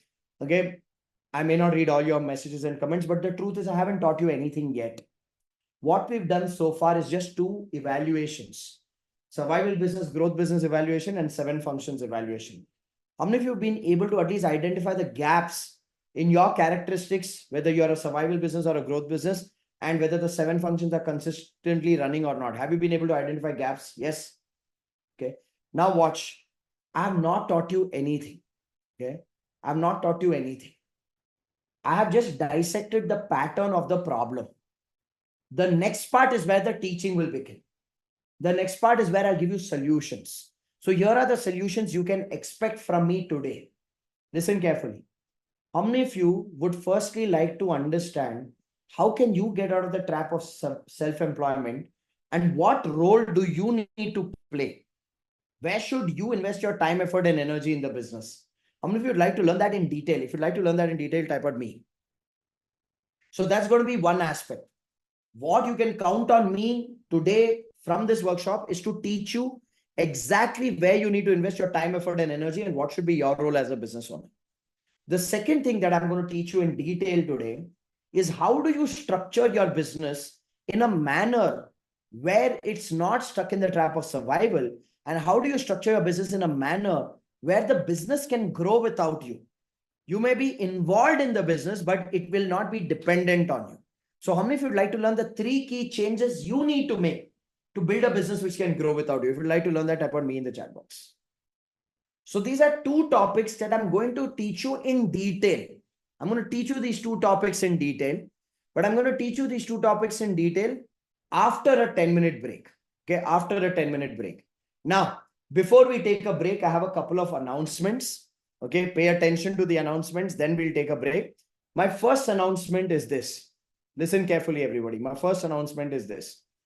How many of you would love to receive the snapshot of the notes of today's workshop in a manner where you can print it and paste it on the walls of your cabin or your workstation? How many of you would love to receive some sketch notes of today's business success workshop? If you would love to receive that, type out me. Fantastic. Now, these sketch notes, okay, is only for those participants who will complete today's training, which means you need to come back after the break. You need to continue the learning journey. Once you attend this program till the end, that's when you are eligible to receive these sketch notes. My team has done a beautiful job at designing these sketch notes in a very visually appealing manner. Second, for those of you who complete today's training, we will email you the PDF of these sketch notes after 2 hours of this webinar ending, because it takes my team 2 hours to verify the attendance report of the webinar. They'll validate if you attended till the end, then they will email it to you. Now, for you to get these sketch notes, there's a link that I'm going to ask my team to put in the chat box. They put this link in the chat box. So click on the link. Okay, it's https:// bit.ly/BSW_S notes. S notes is sketch notes. Make sure you click on this link right now and you enter your details. That's a way of marking attendance at this point. And this will then automatically trigger an email after we verify your email IDs as attended this program after 2 hours of this program. So you will receive the sketch notes in your email after 2 hours, but you need to fill this link right now so that it feeds you into that automated email that we have after 2 hours of the webinar. Also, in this break, connect with me on Instagram. My Instagram handle is @Rajiv Talreja. Connect with me on Instagram, drop me a message, say a hello, so that we can chat after this program. If you have any questions regarding your business, we can have a chat after this program on Instagram. So drop me a hello. If you already don't follow me, make sure you follow me on Instagram as well. But I will connect with you on Instagram after this workshop. So ladies and gentlemen, we're going to take a 10-minute break. Okay, we're going to take a 10-minute break. If the link is not working for you, then make sure you drop your email ID in the Instagram inbox saying attended business success workshop today. Link didn't open for me for the sketch notes. Here's my email ID. Don't put your link in the chat box over here, because I'm not going to copy paste every single email ID from the chat box here and email the link personally. Send it on Instagram. My team will take care of it if the link doesn't open for you. Okay. So we're going to take a 10-minute break, everyone. This break is also a break for me. I will see you back in the next 10 minutes and we'll continue the learning journey. So I'll see you after 10 minutes, everybody. Thank you so much.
Welcome back, everybody. Welcome back. Welcome back. Welcome back. Our 10-minute break is done, and it's time for us to continue our learning journey from where we left off before the break. So, if you're back, type out "I'm back" in the chat box. Type out "I'm back" in the chat box. If you're back, type out "I'm back" in the chat box. Awesome. Fantastic. Thank you so much for being back, and thank you for some of you sending in messages on Instagram saying, I love what I'm learning today. Very insightful session. Pleasure to get connected to you. So thank you so much. We will definitely connect post the program is done as well. So let's continue our learning journey from where we left off today. So ladies and gentlemen, so far here's what we've done at the Business Success Workshop. We've looked at the 7 functions. You've understood marketing, sales, operations, R&D, accounts, human resources management, the goal of each function, the importance of all the functions and the consistency of all the functions. Then from there, you also learned about the trap of self-employment. And I promised you that this workshop has not yet begun. The learning will actually start now. So far, what we've done is just dissected the patterns that create gaps and problems in the business. So are you ready now with absolute high energy to learn the solutions of how to get out of the trap of self-employment, to fulfill your role as a business owner, and to build a business which can grow without you? Are you ready to learn that? If you're ready to learn that, type out "ready" in the chat box. Type out "ready" in the chat box. Awesome. Fantastic. Thank you, everybody. So consider this. Consider this. We are going to first start with breaking down what is your role as a business owner. As management of the business, what are you supposed to do? So take a fresh sheet in your notebook, write the heading as your role as a business owner hyphen management. And once you're done writing that, type out "done" in the chat box. Then I'll break down for you what are the various responsibilities and tasks and activities that you need to do as the management of your business. Once you're done writing the heading and you're ready, type out "done" in the chat box. Then I'll break down the roles you have to play. Awesome. Thank you so much. Some of you are writing really fast. Okay, great. So consider this. Under management, as a business owner, you have 3 responsibilities. Your first responsibility is strategy management. So write point number 1 as strategy management. And below strategy management, write down these 2 points. First point, write holistic goals, financial and functional goals. Second point, write business model strategies, profitable and scalable. Write this, then I'll explain both these points in detail. Holistic goals, financial and functional goals, and business model strategies, profitable and scalable. Write these 2 points down. Holistic goals, financial and functional, and business model strategies, profitable and scalable. Once you're done writing, only then I will explain. Hema Singh, explain slowly. Okay, madam. I will explain only once you're done writing. So once you're done writing, you can type out "done." Then I'll start explaining.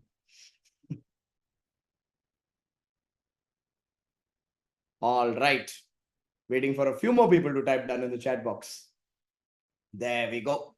Now the chat box is bustling with "done, done, done, done, done." Okay.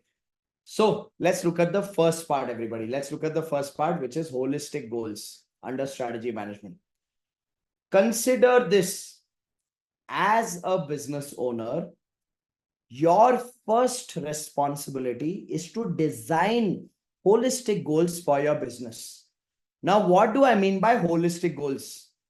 Many a times I have seen business owners, when they create a goal, they only create a financial goal. How many of you every year for your business define like a financial target, like a revenue target or a profitability target? How many of you do that? If you do that, type out "me" in the chat box. If you do that, type out "me" in the chat box. Okay. Now consider this. Only putting out a revenue target or a profitability target, that's not a goal. That is a wish. You wish that you achieve that goal. It's a wish. It becomes a goal when, apart from creating financial targets, which is your revenue goal and your profitability goal, you also break it down to functional goals. Now, what do I mean by breaking it down to functional goals? Pay attention. Functional goals means you are defining in every one of the 7 functions what is the target to be achieved by that function. For example, how many of you agree if you have not defined a goal for marketing on how many leads does marketing have to generate in a year and how many leads does marketing have to generate in a month, then there is no way you will be on track for achieving your financial revenue goal. Yes or no?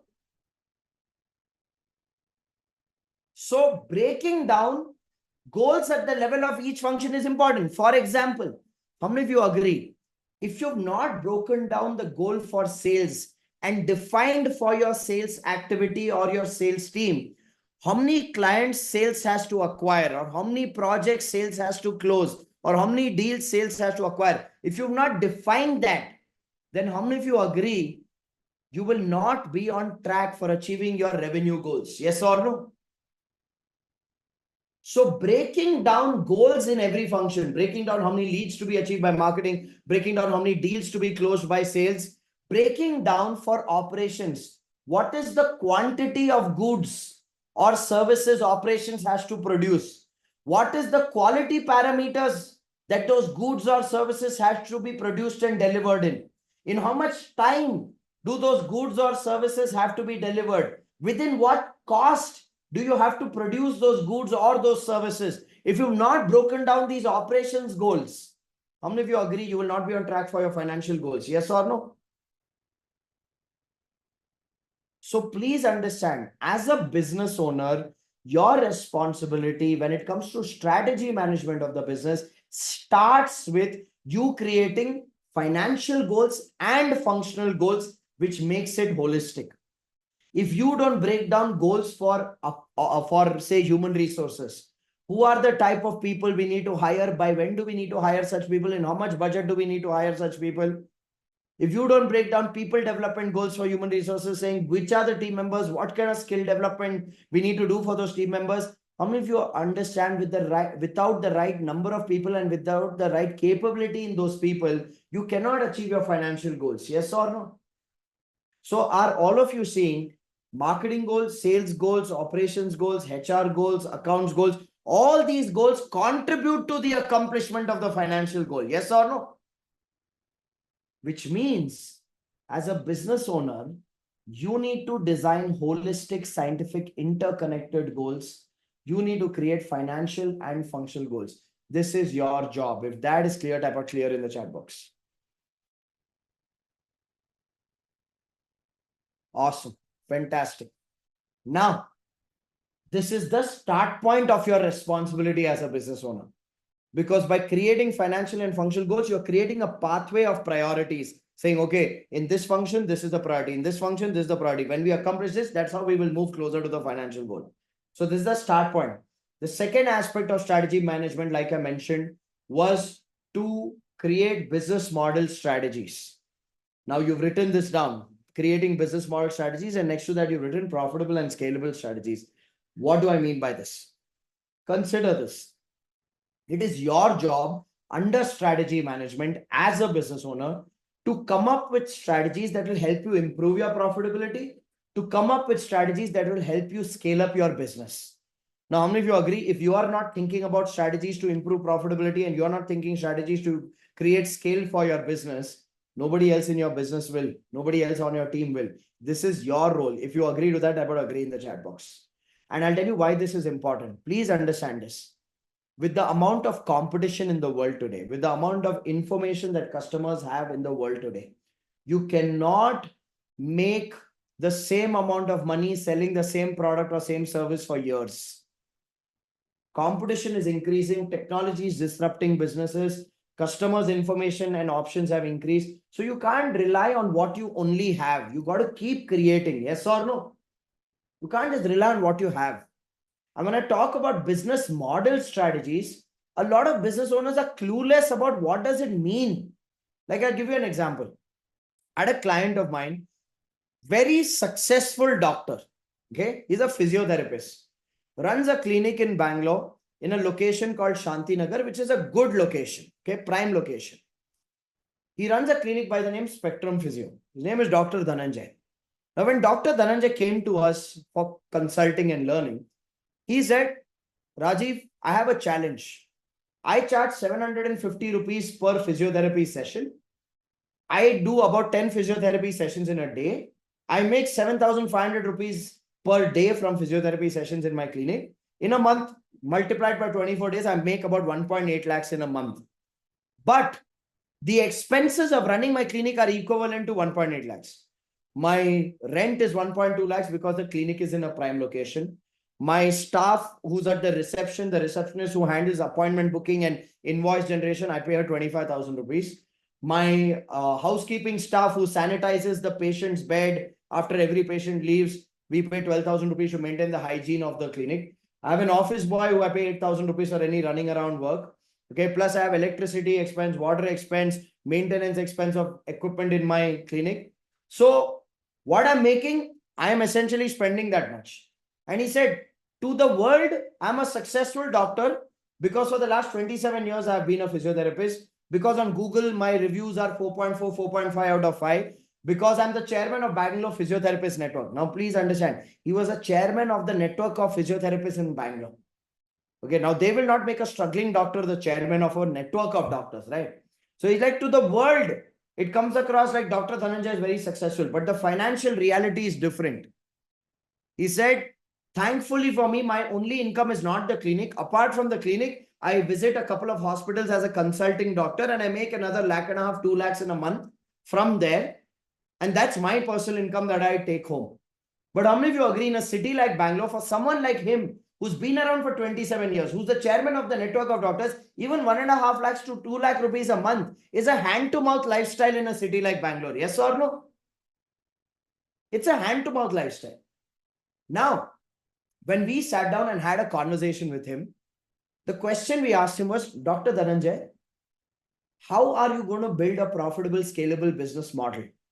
He said, what do you mean by business model? Then I explained this to him. I said, look, just because you have a good quality product or just because you have a good quality service does not mean you'll build a successful business. How many of you agree to that? I mean, look at his example. Great quality service, great reputation. But the model is not going to create profitability and scale because his time is limited. The number of physiotherapy sessions he can do is limited. And therefore, the income he generates is limited and his expenses are equal to the income he's generating. So, long story short, Dr. Dhananjay understood that to build a successful business, you don't just need a good service quality. You don't just need a good product. You need the right model which can be scaled up. You need the right model which can be profitable.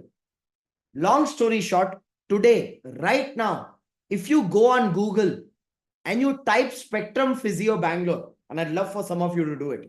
If you go on Google and type Spectrum Physio Bangalore, you will notice Spectrum Physio has 13 clinics across Bangalore. Now, how? Does this mean that Dr. Dhananjay is going to all these 13 clinics every day and seeing patients himself? No. What Dr. Dhananjay did was he learned with us. He learned what are the various strategies to build a profitable, scalable business model. Then from all those strategies, he identified which strategy is relevant for his industry, his product or service category. Now, in his case, franchising his brand of Spectrum Physio and scaling it up by partnering with other physiotherapists who only want to take care of patients, don't want to focus on marketing, don't want to focus on brand building, don't want to focus on hiring, don't want to focus on accounts, don't want to focus on customer support. Those kind of doctors he partnered with. He said, as a brand, centrally, we will do marketing. We will help you in hiring. We will help you in setting up the clinic interiors. We will help you in equipment procurement. We will help you in centralized accounting systems. We will provide all the support. You as a physiotherapist only practice and take care of patients. A lot of physiotherapists love that option. They took up his brand's franchising and he's built 13 franchisees today. Now, how many of you realize this can be scaled further? And this is a scalable model for him who otherwise would be an independent doctor practicing in his clinic. Yes or no? Now, am I saying all of you need to start franchising? No. Please understand. The same strategy of franchising will not work for everyone. But how many of you are realizing that it's important for you to learn what are the various strategies to build a profitable and scalable model? Once you learn, then from there, identify which strategy is relevant to your industry, to your product or service, to your customer segment, and then adapt that. That is your job. This is making sense. Because how many of you are realizing today, just having a good quality product or service is not good enough to build a successful business?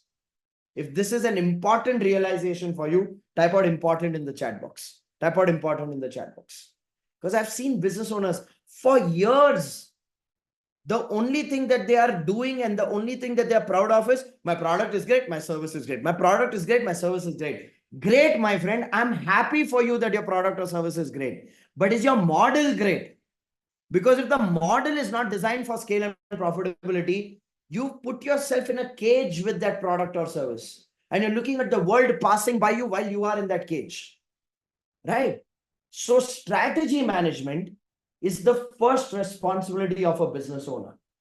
Now, under strategy management, I've broken down for you the two essential activities you need to do. Design holistic goals, which is financial and functional goals, and design profitable and scalable business model strategies. Was this useful? And please understand the strategies are different for different businesses. So don't just take Dr. Dhananjay's example and make it your reality and go try to franchise your business. May not be relevant. You got to first learn what are the various strategies. And here's another request I will have. When I'm breaking down for you your role as a business owner, anything that you feel you don't have the knowledge or the skills for, take a separate sheet of paper, write the heading there as learning goals and list it over there. So take a separate sheet and write the heading as learning goals, and anything you feel you lack the knowledge and skills for, make that your learning goal. So that you know right after this workshop, probably that's your next step, to learn these skills and knowledge. And then after that, to bring that solution into your business. Because how many of you agree, without the knowledge and skills, you can't create solutions? Yes or no? So if I told you that your job as a business owner is strategy management, and under that you need to know how to create financial and functional goals. Now let's say you say, I don't know how to create functional goals. Write it under learning goals saying need to learn how to create functional goals. Let's say you say, I don't know how to create profitable and scalable business model strategies. Write under your learning goal saying need to learn how to create profitable, scalable business model strategies. Ashish is saying where to learn from. Ashish, you're standing in the temple and asking the pujari who will give prasadam. Na sol rahe, wait. Huh? दरगाह में खड़को मौलवी से पूछ रहे चादर चढ़ाने में help कौन करेगा? हम इच इधर etch. Okay, I just want you to identify what do you need to learn, and if I can teach those to you, I will tell you how I can teach those to you. Is that fair, everyone? Awesome. So the first responsibility of a business owner under management is strategy management. Now write the second responsibility, everyone. Write the second responsibility of a business owner is people management. Okay. Write the second responsibility as people management. Now, below people management, please write this down. Below people management, please write this down. First, right, hire based on ASK. Hire based on ASK.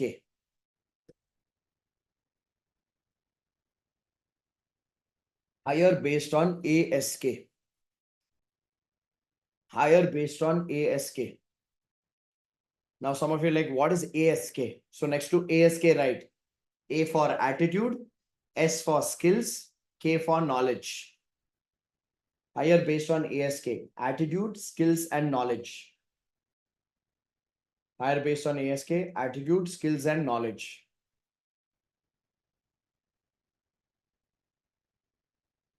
Attitude, skills, and knowledge. K is knowledge. Okay, once you're done writing, type out done in the chat box. Once you're done writing this, type out done in the chat box. Now, please pay attention to this part. This is a very crucial part.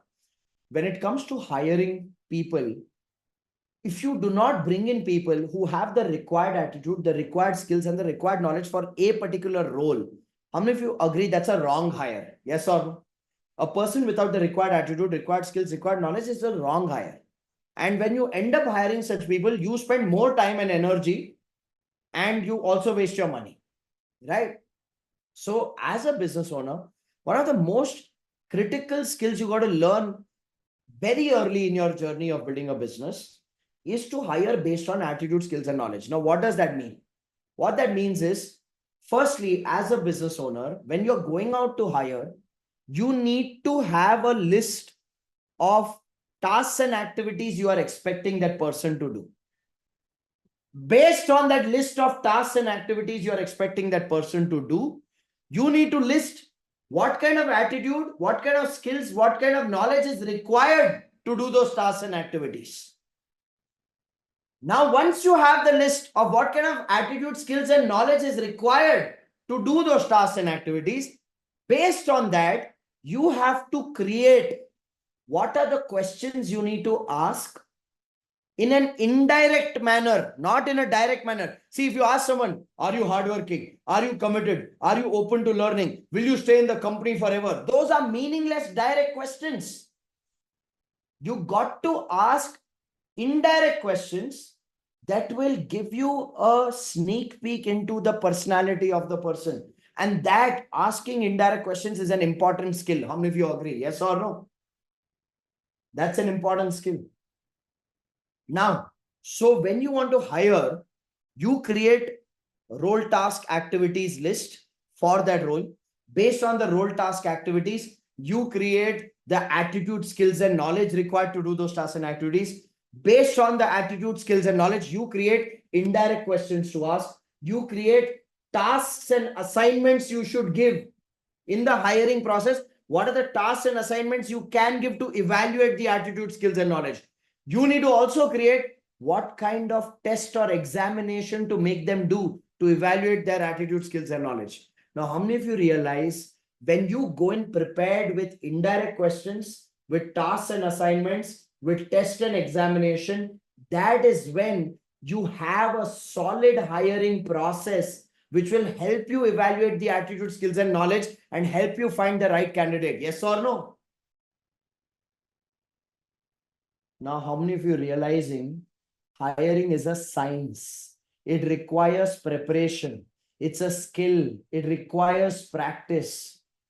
You can't just sit in front of a candidate and ask questions like, where do you see yourself 5 years from now? You ask such a question to the candidate, where do you see yourself 5 years from now? Imagine the candidate says, Madam, sir, leave about me, tell about yourself. Where do you see yourself 5 years from now? You also don't have an answer for that. So stop asking meaningless questions. Hiring interviews are not MTV roadies where you sit and put stress on that person unnecessarily. It's a very objective evaluation whether the person has the required attitude, skills, and knowledge for the job role or not. And for that, you need to be prepared. You can't walk into an interview unprepared and sit there and say, tell me a little bit about yourself. Tell me your strengths, tell me your weakness. Tell me your goals, tell me your dreams. Tell me how much you'll commit to this organization. Those are all stupid questions. So how many of you learned just now the steps of hiring, the steps of listing tasks and activities, creating list of attitude, skills, and knowledge based on tasks and activities, creating a screening and selection process with questions, with tasks and assignments, with examinations that will help you filter the right people. Yes or no? So this is your first job. Now, again, if you feel, Rajiv, this makes so much sense. See, think about it. Logically, it makes sense, right? You need to have the activities. You need to have the skills, knowledge, attitude required to do those activities. You need to have the questions and mechanisms to test the skills and knowledge and attitude required. Now, if you feel, Rajiv, this makes so much sense, but I don't know how to do this, then please write this under your learning goal. Please write this under your learning goal as need to learn how to hire based on attitude, skills, and knowledge. Okay. Look, I am clarifying to you what should be your job. And I'm also helping you identify to do your job as management. Do you have the required capability or not? And if you don't, then I'm helping you build a list of things that you need to learn, because that becomes your first step to develop the capability for yourself to do your job. Is this making sense, everyone? Is this making sense? Okay. Because building a business is a science. There's a scientific breakdown on how you do things. Most people don't have the science, so they try to use common sense. Common sense works only to a certain level. Beyond that, you need to have the knowledge of getting things done. Okay. So first is hiring based on attitude, skills, and knowledge. Second, write down. Second people management activity is to develop people via consistent, respectful, specific feedback. Write that down. Via consistent, respectful, specific feedback. Write that down. Develop people via consistent, specific, respectful feedback. Under people management, this is your second responsibility. This is your second responsibility under people management. Okay. Now, watch. How many of you agree your job doesn't end at hiring? Once you're hiring, your job actually starts. As a business owner, your job is to develop people so that they can grow to become leaders in your business. And if you want to develop people to grow them to become leaders in your business, you need to give feedback which is consistent, which is respectful, and which is specific. Now, I want to break down all these three elements for you. Firstly, if you are giving feedback only 1 month before the salary appraisal at the end of the financial year, then that is not feedback for development. That is feedback for negotiation of salary during appraisal. And that's a cheap negotiation tactic. Yes or no? Giving feedback just before appraisal meeting is due, that is a cheap negotiation tactic. You got to give feedback on a consistent basis. Now, what do I mean by consistent? You got to give monthly feedback. Monthly basis, every team member should receive feedback from their reporting manager. Now, if you're a large team, you need to give feedback to your managers on how they are managing. Your managers need to give feedback to their team members on how they are delivering on their roles and goals. If you're a small team, you are the manager for everyone. You need to give one-to-one feedback on a monthly basis and guide people. So firstly, do all of you agree and understand that feedback needs to be consistent? If you agree and understand, type out true. It should be on a monthly basis, not something you give once a year. Once a year is not feedback, it's post-mortem report. Okay.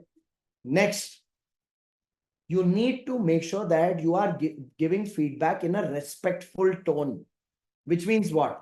Abusing your team members, getting aggressive with them, character assassinating them, being sarcastic with them. That's not feedback. That's creating conflict. That's removing your frustration.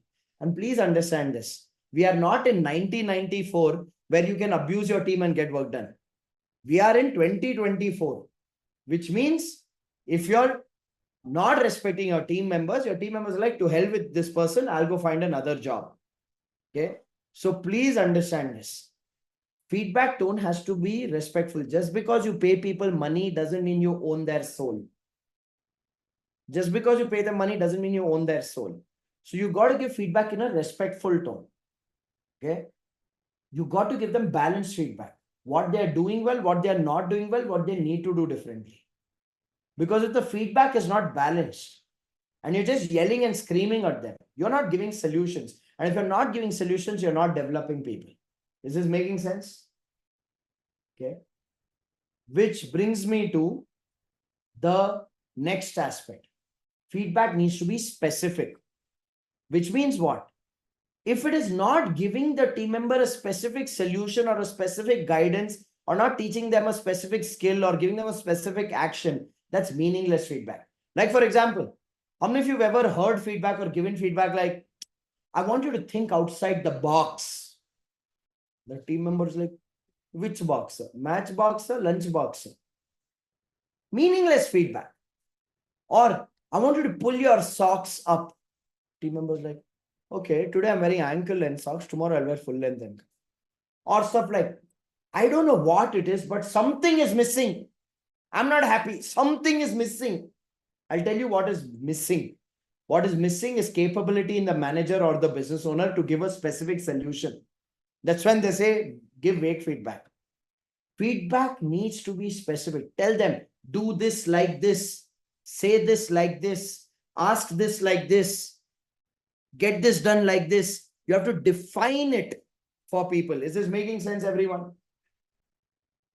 Otherwise, it's just wishful, arrogant words in the name of feedback, which is not adding any value. In fact, it's creating more conflicts. So as a business owner, Under strategy management, you need to create financial and functional goals. You need to create strategies for business model becoming profitable and scalable. Under people management, you need to hire based on attitude, skills, and knowledge. You need to have a hiring process that you're executing. You need to give feedback on a consistent basis in a respectful tone with specific solutions. If you are with me so far and you're learning something about what you are supposed to be doing, type out yes in the chat box. Type out yes in the chat box. Awesome. Fantastic.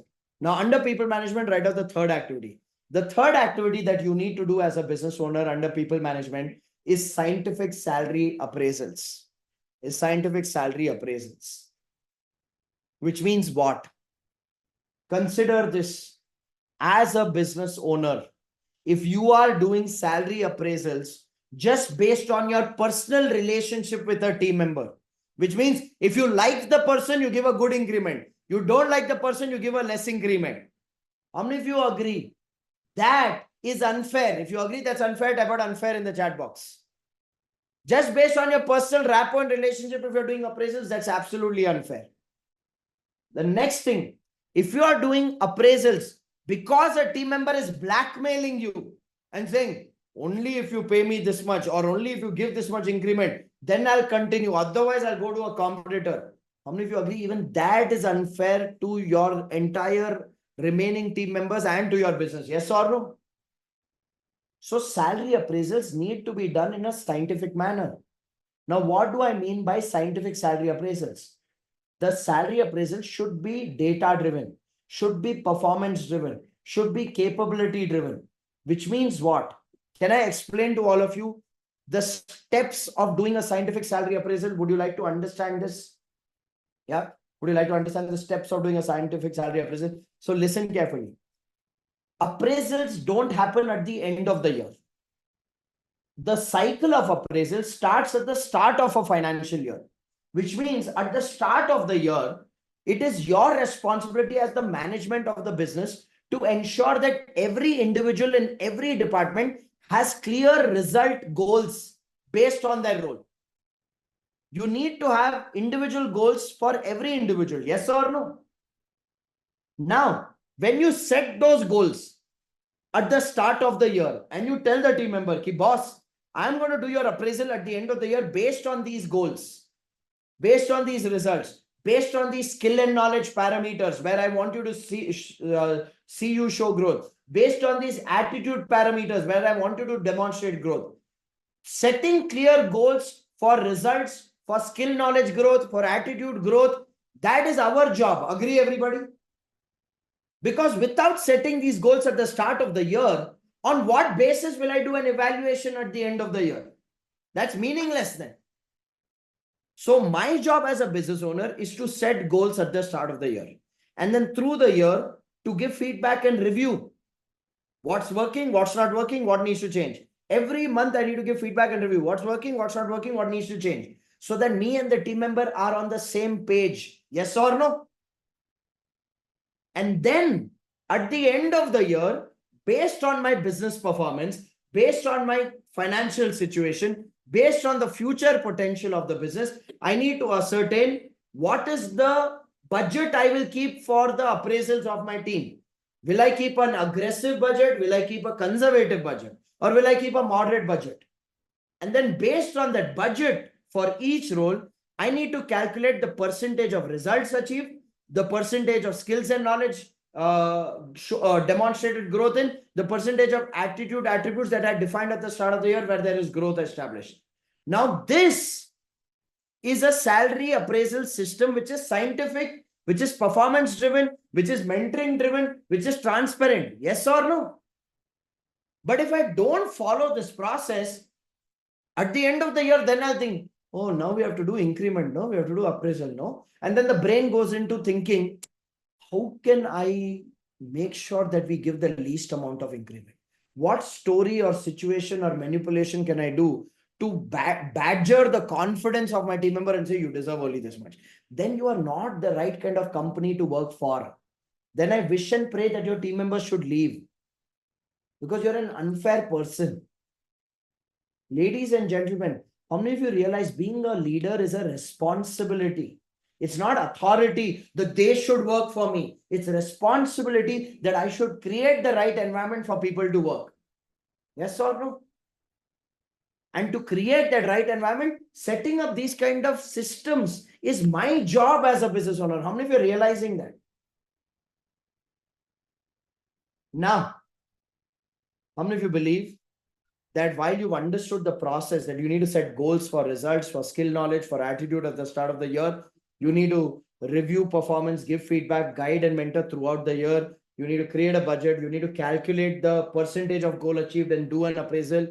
While you've understood how to build a scientific salary appraisal system, if you feel, Rajiv, I lack the skills and knowledge of doing it, please write this under your learning goals. Please write this under your learning goals. Guys, the reality is this: your business is a reflection of your capability. If you are capable, you'll build capable teams, you'll build capable strategies, you'll build capable systems, you'll build capable business. But if you lack capability and you're only good at the product or service, then that's not going to make the cut. How many of you are realizing today just being good at the product or service is not enough to build a business? Yes or no? It's not enough. And I find it very, very amusing when I see business owners who have this arrogance. My product is great, but I don't know why my company is not growing. Bro, your company is not growing because your product may be great. Your management may not be great. So you need to develop the skills of management like you develop the skills of product or service. Got it? Awesome. Which brings me to the third critical skill that you need to, the fourth critical activity that you need to take care of as a business owner. So under people management, I've given you 3 activities: hiring based on attitude, skills, and knowledge, developing people by consistent, respectful, specific feedback, doing salary appraisal scientifically. Now comes the fourth activity you need to do. Under people management, write down point number 4 as firing the wrong people. Write point number 4 as firing the wrong people. Firing the wrong people. Now, what do I mean by firing the wrong people? Pay attention to this, everybody.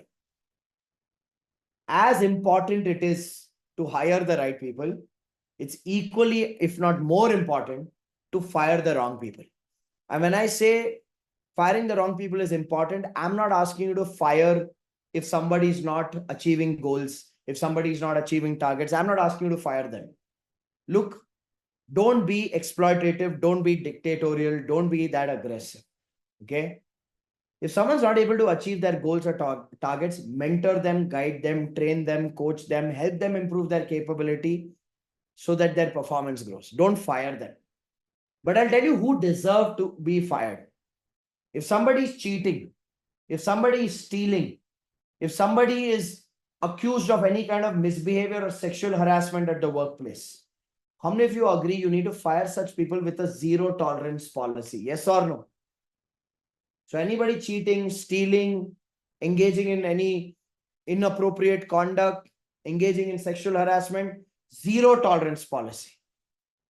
Now, I'll also tell you what is the catch here. Now you may say, yeah, if somebody is cheating, I will fire. If somebody is stealing, I will fire. If somebody is doing any inappropriate activities at the workplace, I'll fire. But I'll tell you the catch. The catch is this. Here's what you'll notice. Usually the people who are either cheating, stealing, or engaging in inappropriate behavior like sexual harassment, these people are people who are in a position of power in your company or in your business, or they are the talented ones. How many of you have noticed that? If you notice that type of truth, these are the talented ones, or they have power. Okay. Now, can I tell you why? Because with that talent and power comes a level of arrogance where they feel nothing will happen to me. I can get away with anything. This is where it's also a test of your courage and character. If you are not courageous, and if you don't have the character to fire such people, you are also a part of the problem. And I've seen business owners justify not firing such people. I've seen business owners telling me, Rajiv, I know my production department head is stealing 25,000 rupees worth of raw material every month and selling it in the black market, but I'm ignoring it, Rajiv, because he manages a department that just manages 10 lakhs worth of production every month. So I'm just writing off the 25,000 as a bonus to him. I'm sorry, my friend.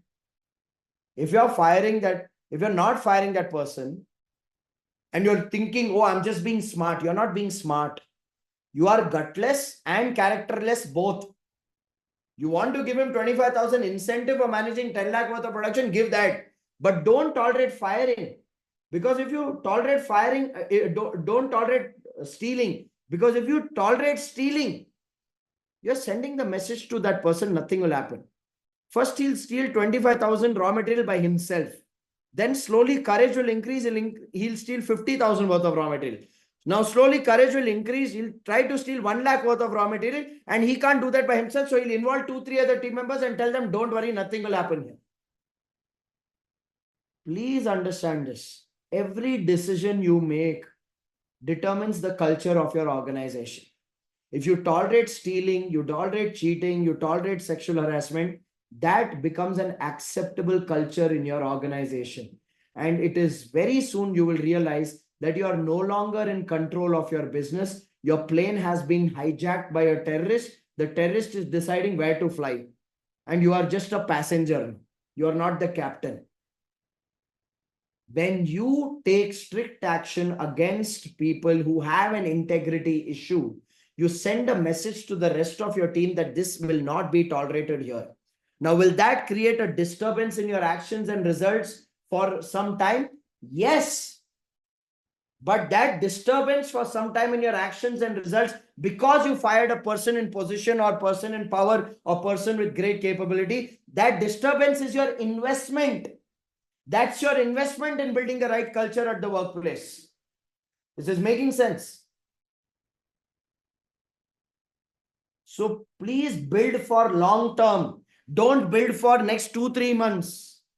Nobody's ever built a successful business who's thinking about next 2 months what will happen, next 3 months what will happen. People who have built successful business are always thinking, where do I want to see this company 5 years from now? Where do I want to see this company 10 years from now? What kind of people should we have? What kind of values should we have? What kind of culture should we have? Now, some people say, Rajiv, I know my team is filled with liars and cheaters, but I will not fire because it's not easy to hire people. My friend, when you do what is not easy, you're doing what's necessary. And only when you do what's necessary are you on track of building a meaningful business. Because with this mindset, I can assure you and give it to you in writing on paper. Just to avoid what is difficult, which is finding new people and replacing them. If you're going to live with people who are cheating, stealing, and manipulating or engaging in inappropriate behaviors, anyways, it's not your business because that's a sign you're a weak leader. This is making sense. I'm not saying building a business is easy. I'm not saying success is easy. In fact, let me say this. It is not easy. And the people who do the easy things never achieve the success. How many of you agree? You got to be willing to do what's necessary. And what's necessary may be hard. But what's easy is not even working. You think at least my work is happening. No. Your work is deteriorating because you're losing control. The 3 months, 6 months of disturbance after you fire someone who's a person with lack of integrity is the investment. You got to go through the pain to make the gain. Because if you avoid the pain, you will get into suffering. You will suffer with that person. Never make decisions to avoid pain. When you make decisions to avoid pain, you avoid doing what's necessary and you end up suffering. Is this making sense? Yeah. And please understand this. It doesn't matter who they are. If someone lacks integrity, if someone lacks intent, if someone is putting their interest and engaging in practices that are inappropriate, please fire guilt-free. Please fire guilt-free. Does that make sense? Okay. Now, how many of you realize only when you do these 4 activities that I've listed for you under people management, which is hiring based on attitude, skills, and knowledge, which is developing people by giving them consistent, specific, respectful feedback, which is doing salary appraisals scientifically, which is firing the wrong people. And wrong people is not those who don't perform. Wrong people is people who cheat, who steal, who manipulate, who engage in inappropriate behaviors. Only when you fire such people, only when you do these 4 activities, will you attract the right talent and retain the right talent? Yes or no? That's when you increase your chances of attracting the right talent and retaining the right talent. So how many of you realize this is your job as a business owner? Only doing sales, only doing operations, handling customers is not your job. That's crisis management. This is your job. Your job is strategy management, people management, right? This is where you need to put your invest your time and energy. This is where you need to develop your skills. Do you want to know why most business owners don't do strategy management, people management, and they spend more time in just selling and servicing? Do you want to know why? Ask me why. Ask me why in the chat box. A lot of struggling business owners only like selling and servicing the client by themselves, and they avoid doing what is important, which is strategy management and people management, is because the only skills they have is product or service skills. They lack management skills. See, when you have only product or service skills, you prefer only selling that product or selling that service and servicing that product or servicing that service, right? And because you don't know how to set strategy, how to set people management systems, people don't do what they don't know how to do. So they naturally avoid this. But how many of you realize this is necessary? This is what makes your business or breaks your business. Okay. Because by doing sales and servicing, sales and operations, by just doing sales and operations, at best, you'll be a freelancer in your industry. By doing sales and operations, at best, you'll be a freelancer. Being a freelancer is great for the first 6 to 8 months of your business, for the first 1 or 2 years of your business. Being a freelancer is great because you enjoy getting a client, making money, delivering service. But after that 1 or 2 years, no, then it starts frustrating you. Because you're like, shit, I'm doing the same thing. If I don't work, nothing works. If I don't generate client, no client comes. If I don't generate income, no income comes. That's when you start maturing and you realize that, hey, listen, I need to build a business. I can't just be a freelancer. And for that, these are critical capabilities: strategy management, people management. Which brings me to the third responsibility you have as a business owner. Everybody write down the third responsibility that you have as a business owner is functional management. So apart from managing strategy for growth, apart from managing people for culture and competence and performance, you need to manage functions, which means you need to set up the systems in the 7 functions of marketing, sales, operations, accounts, human resources, management. So write down below functional management, systems in 7 functions, and below that, write down these 4 points. Write down these 4 points below that. Process, how, roles, who, reports, how much, review meetings, what next, daily, weekly, monthly. Write this down. Below functional management, write systems in 7 functions. Process, how, roles, who, reports, how much, review meetings, what next, daily, weekly, monthly. Once you're done writing this, type out done in the chat box. Once you're done writing this, type out done in the chat box. Awesome. Waiting for a few more people to type done. Come on, get those fingers moving, guys. I'm teaching, my energy is high. How's your energy? Type out in the chat box. Awesome. High energy. Love that. Higher. Fantastic.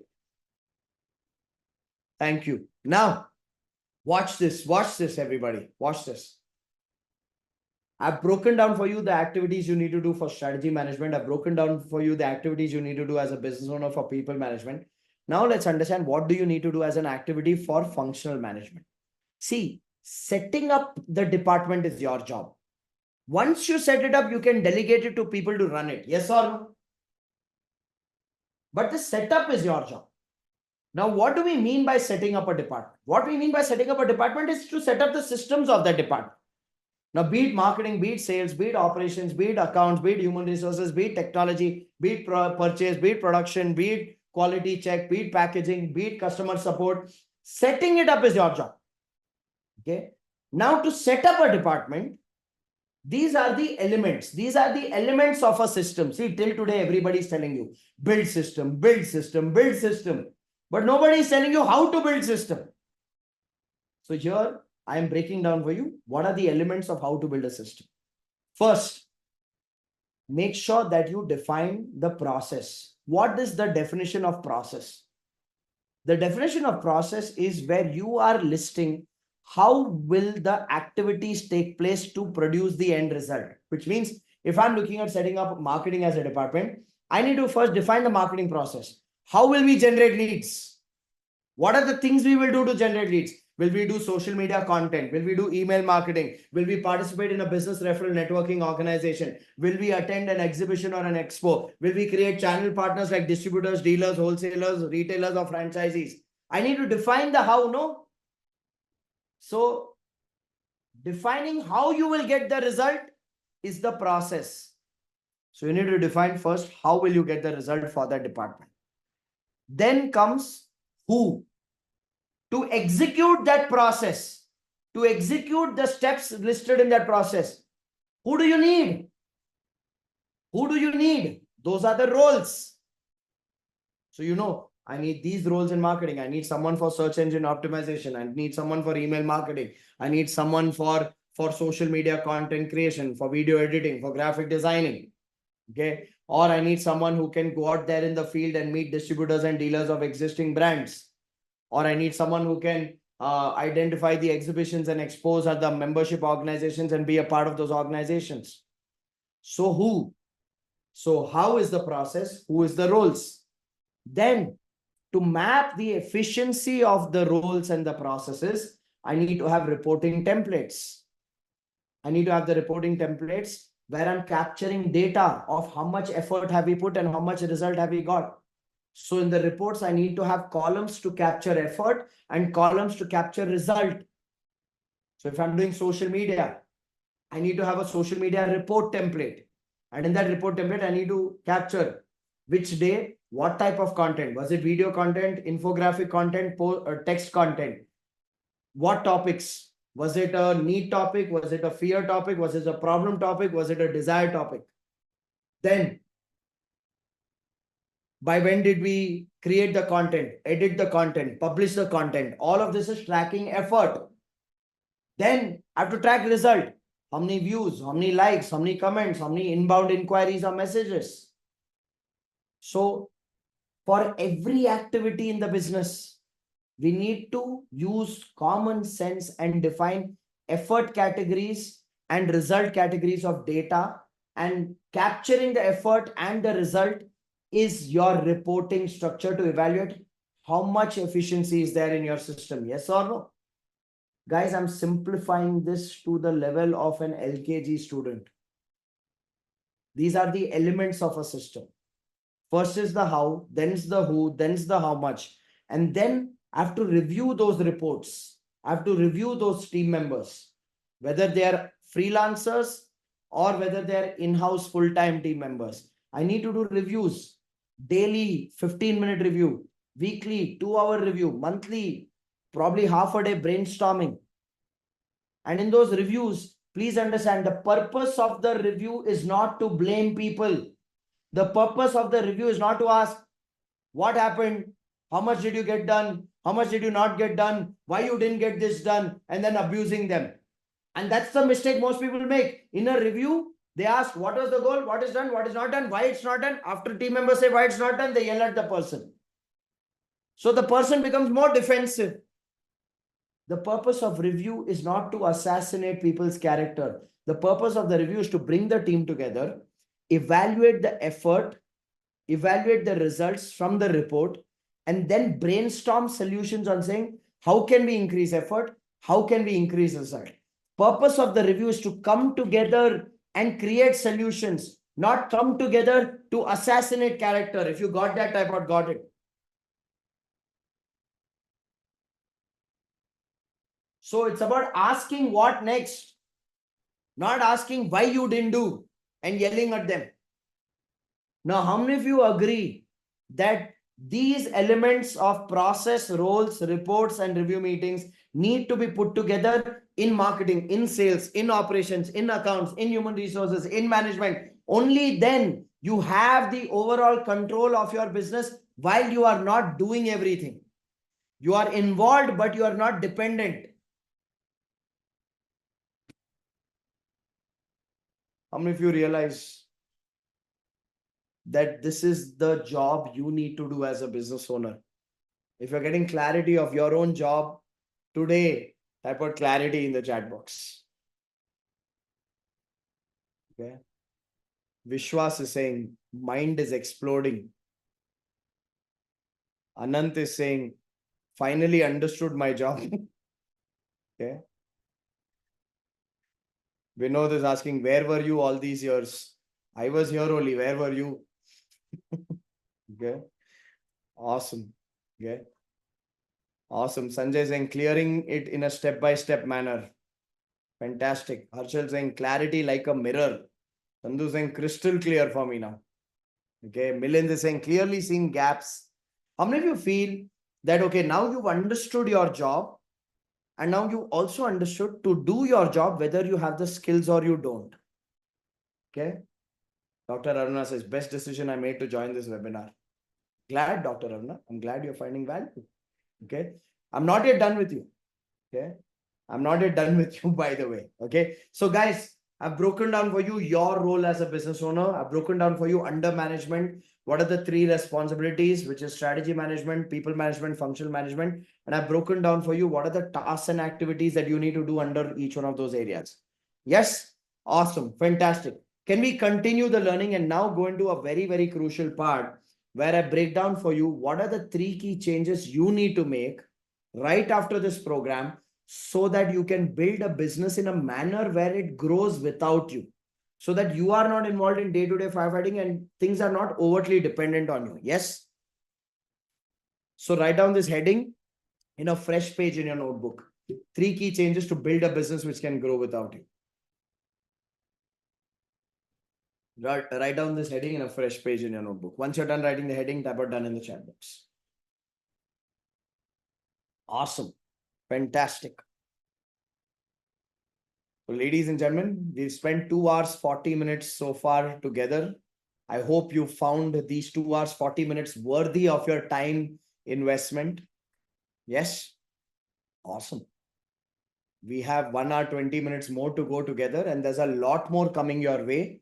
So make sure that you are plugged in fully with high energy, lock yourself in a room, and you're immersing yourself.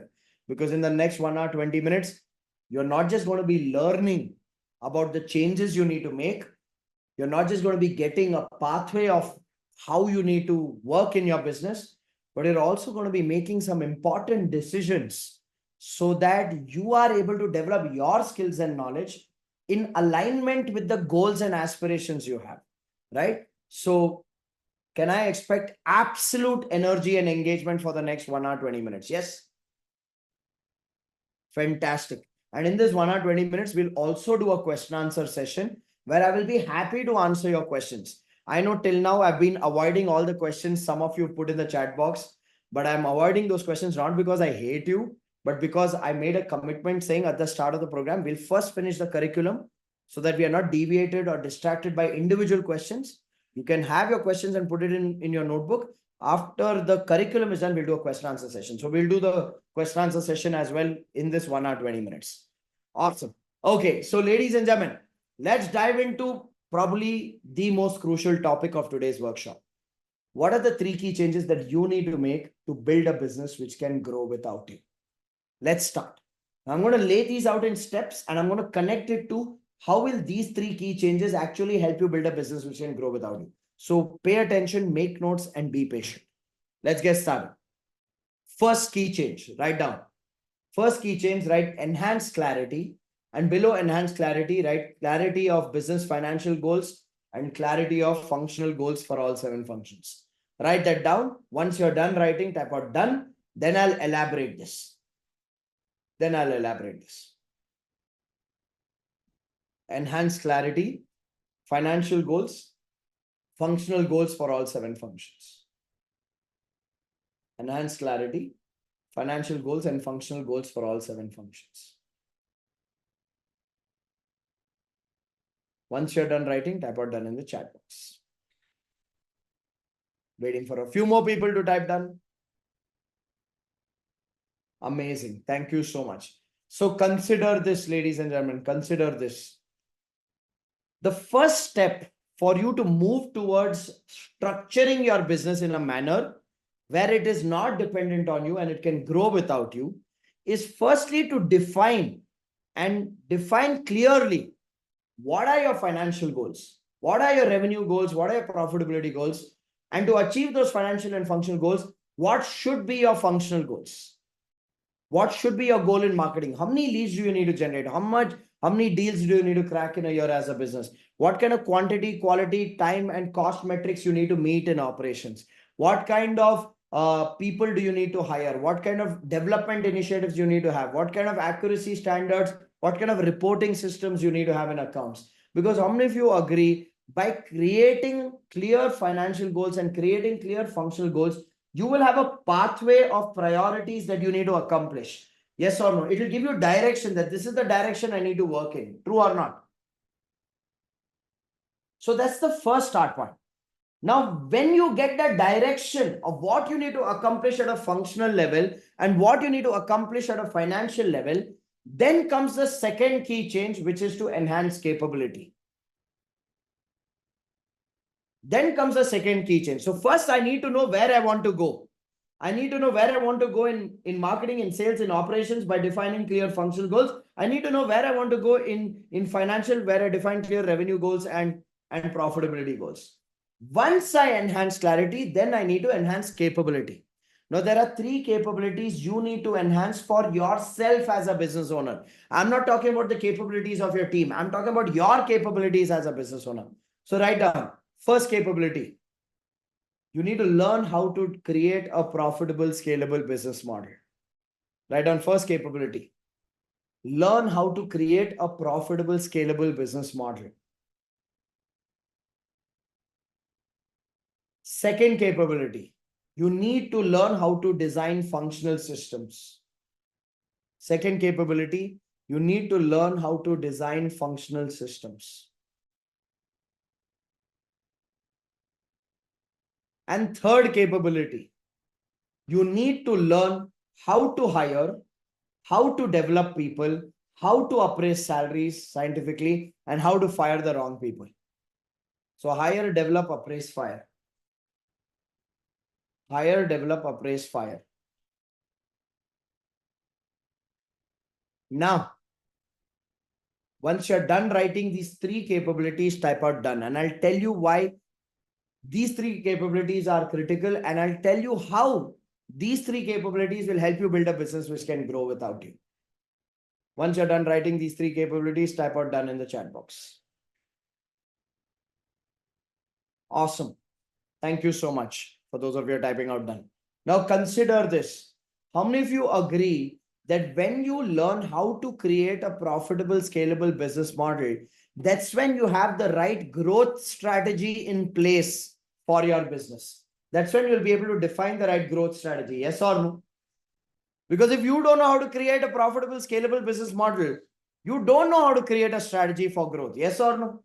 So below or next to learning how to create a profitable, scalable business model, put a hyphen and write strategy. So this skill, this capability, when you acquire, helps you fix the strategy of your business, helps you fulfill the role of strategy management as a business owner. Okay. Next, how many of you agree? When you learn how to create functional systems, that's when you activate marketing, sales, operations, accounts, human resources, management, and that's when you build a system-driven business. Yes or no? Because if you don't know how to create a marketing system, you don't know how to create a operation system, you don't know how to create a HR system, you don't know how to create an account system, then you are doing those activities in chaos. You're doing those activities haphazardly. But when you learn how to design functional systems, that's when you set up systems in your business. Got it?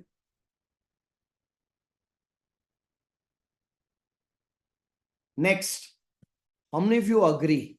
Only when you develop the skills of how to hire the right people, how to develop the existing staff, how to do salary appraisal scientifically, how to fire the wrong people, that's when you will be able to build effective teams in your business. That's when you will be able to build effective teams in your business. Right? Now, next to learning how to create a profitable business model, you've written strategy. Next to learning how to design functional systems, you've written systems. Next to learning how to hire, how to develop, how to appraise, how to fire, you've written effective teams. Now pay attention and listen to what I'm about to say. How many of you realize only when you have effective teams, clear systems, and a strong strategy in every function, your involvement in that function reduces? Yes or no? Type out for me, yes or no?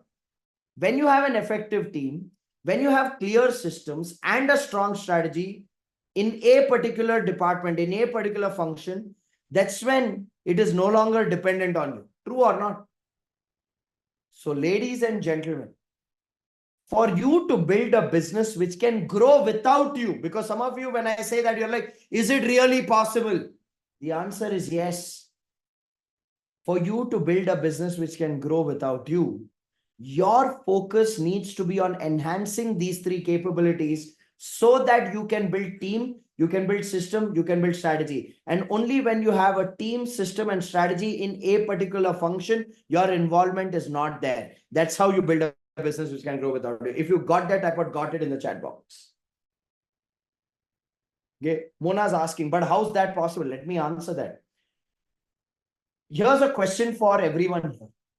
How many of you here realize that in your business today, right now, whichever department there's an effective team, clear system, and a strong strategy, your involvement is not there? How many of you already have such departments as an example in your business? If you have such departments as an example in your business, type out me in the chat box. Type out me in the chat box. Okay. Kashni says me, Sanjay says me, Darshan says me, Varun says me, Ashish says me, Vishwesh says me, Latif Sheikh says me. Okay. Mohammed says me, Praful Goswami says me. Okay. Bhushan says me. Okay. Srinivas say, no, I don't have. So Srinivas, because you don't have effective team systems and strategy, you don't have such a department.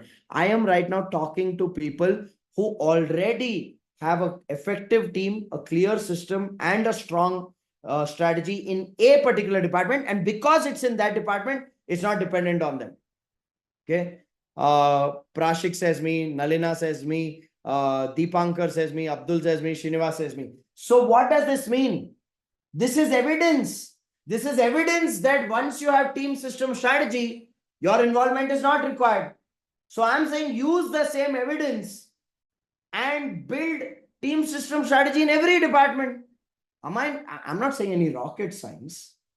I'm asking you to focus your energy on building team system strategy. For you to build team system strategy, you need to build these skills. Agree, everyone? Darshan says, copy that. Okay. Hindu says, Roger that. Wow. Okay. Okay. So please understand, the key for you to build a business which can grow without you lies in your capability of creating profitable, scalable strategies, your capability of developing systems, your capability of building effective teams. When you build the capability and you build team system strategy, that's when the business grows without you. Is this making sense? Now, couple of points I want to highlight before I go into the third key change. While I'm talking to you about learning and building team system strategy, please understand it is not something that will happen overnight. In fact, let me put it this way. How many of you realize that to build team system strategy in marketing, in sales, in operations, in accounts, in human resources, in management is a journey of 3 to 5 years minimum, provided you have the skills. Provided you have the skills, from the time you learn the skills, it's a 3 to 5 year journey.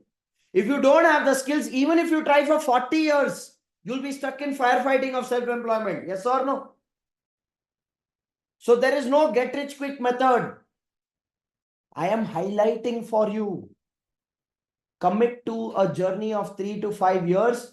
Before that, develop the skills and knowledge. Once you develop the skills and knowledge, then it's a 3 to 5 year commitment of focus, because one department at a time, you got to build team system strategy. You can't go 7 departments overnight. Oh, in 1 year, I'll do it. Oh, in 90 days, I'll do it. There is no get rich quick method. Now, if you say, Rajiv, but I don't have the patience for 3 to 5 years, I need to do this in the next 30 days, 90 days, 1 year. Let me tell you something. It's not possible. Face reality. There is no get rich quick method. probably you are used to excessive motivation on YouTube. Okay. And in that excessive motivation, you want to beat your chest and act like you're Tarzan and say, I'm going to do it. Doesn't happen. I have 18 years of practical experience of building businesses. I've started 7 businesses in 18 years. I have failed at 3 of them. 4 of them are fairly successful.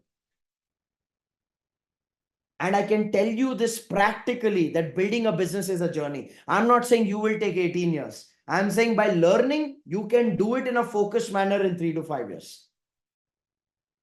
Please understand, I'm not here to sell you a dream. I'm not here to sell you hope. I'm not here to tell you that, oh, okay, see, join my course and grow your business by 100x, grow your business by 10x, go from 0 to 100 crores in 1 year. You have many such snake oil salespeople on the internet who never built a business by themselves, and they sell such dreams to people. I want to be real with you. This is from one business owner to another business owner. This is from a business coach who's practically built businesses himself and has had thousands of business owners build businesses. It takes 3 to 5 years minimum. Is that clear? People who want quick success, easy success, don't deserve success. So I want to make sure you have the right mindset for this entire journey. Got it, everyone? Now, apart from enhancing clarity to give yourself direction of what are the financial milestones and functional milestones, apart from enhancing capability so that you can build strategy, systems, and teams, the third key change that you need to make to build a business which can grow without you. Are you ready for this? If you're ready for this, type out ready in the chat box. The third key change that you need to make to build a business which can grow without you is you need to enhance courage. You need to enhance courage. You need to enhance courage. Now, below enhancing courage, before I give you points, let me highlight the importance of this third change. I'm going to say something which has been one of my biggest prominent observations by working with more than 40,000 business owners over the last 8 years as a business coach. Can I give you one of my observations? Yes.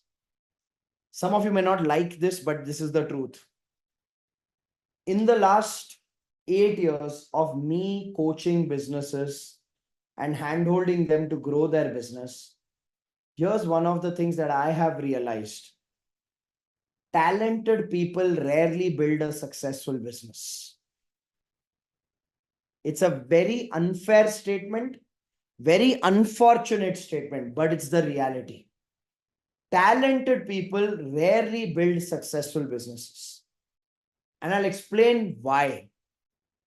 See, when someone is very talented and very capable in their product or service, they become intellectually arrogant. They say, my product is great, my service is great, I'm one of the best in the industry.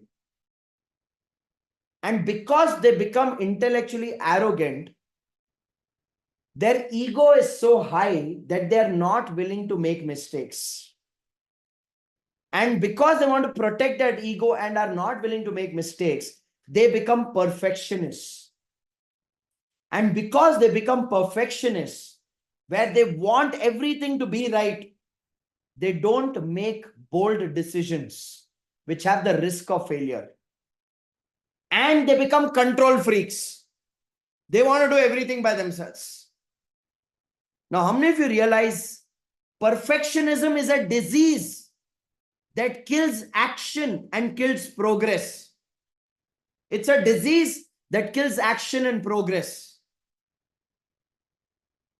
So what I have noticed is such people, great product, great service, great capability, but very low courage to make decisions quickly and proactively, very low courage to explore new strategies and systems, very low courage to make decisions to learn skills in other aspects of business. So the talent is great in product or service, but because the courage is low, the decisions are poor. And you will see with such people, there'll be other people in their industry, and you can probably notice your own industry. There'll be other people in your industry whose product or service capability is not as good as yours, but they've grown beyond you because they have been courageous to make bold decisions. Sumit says, exactly. Sabha says, I completely agree. Shelly says, this intellectual arrogance term is too good. Pratik says, correct. Suhas says, fully agree. Vishwas is saying, slap on my face today. Please understand this. Clarity is important. Capability is important. Courage is most important. Because courage determines the quality of decisions you take. The quality of decisions you take determines the direction you take. The direction you take determines the destiny of your business. If you are someone who is just sitting on the pedestal of intellectual arrogance that my product is great, my service quality nobody can match, my request to you today is to open your eyes and realize only good quality product or service skills is not good enough. Management skills are equally important for you to grow your business. If you got that, I got it. So what are the areas where you need to enhance courage? There are 3 areas where you need to enhance courage. First, right, under enhance courage, right, the courage to give. The courage to give, which means what? You need to have the courage to give openly and fairly to your team members.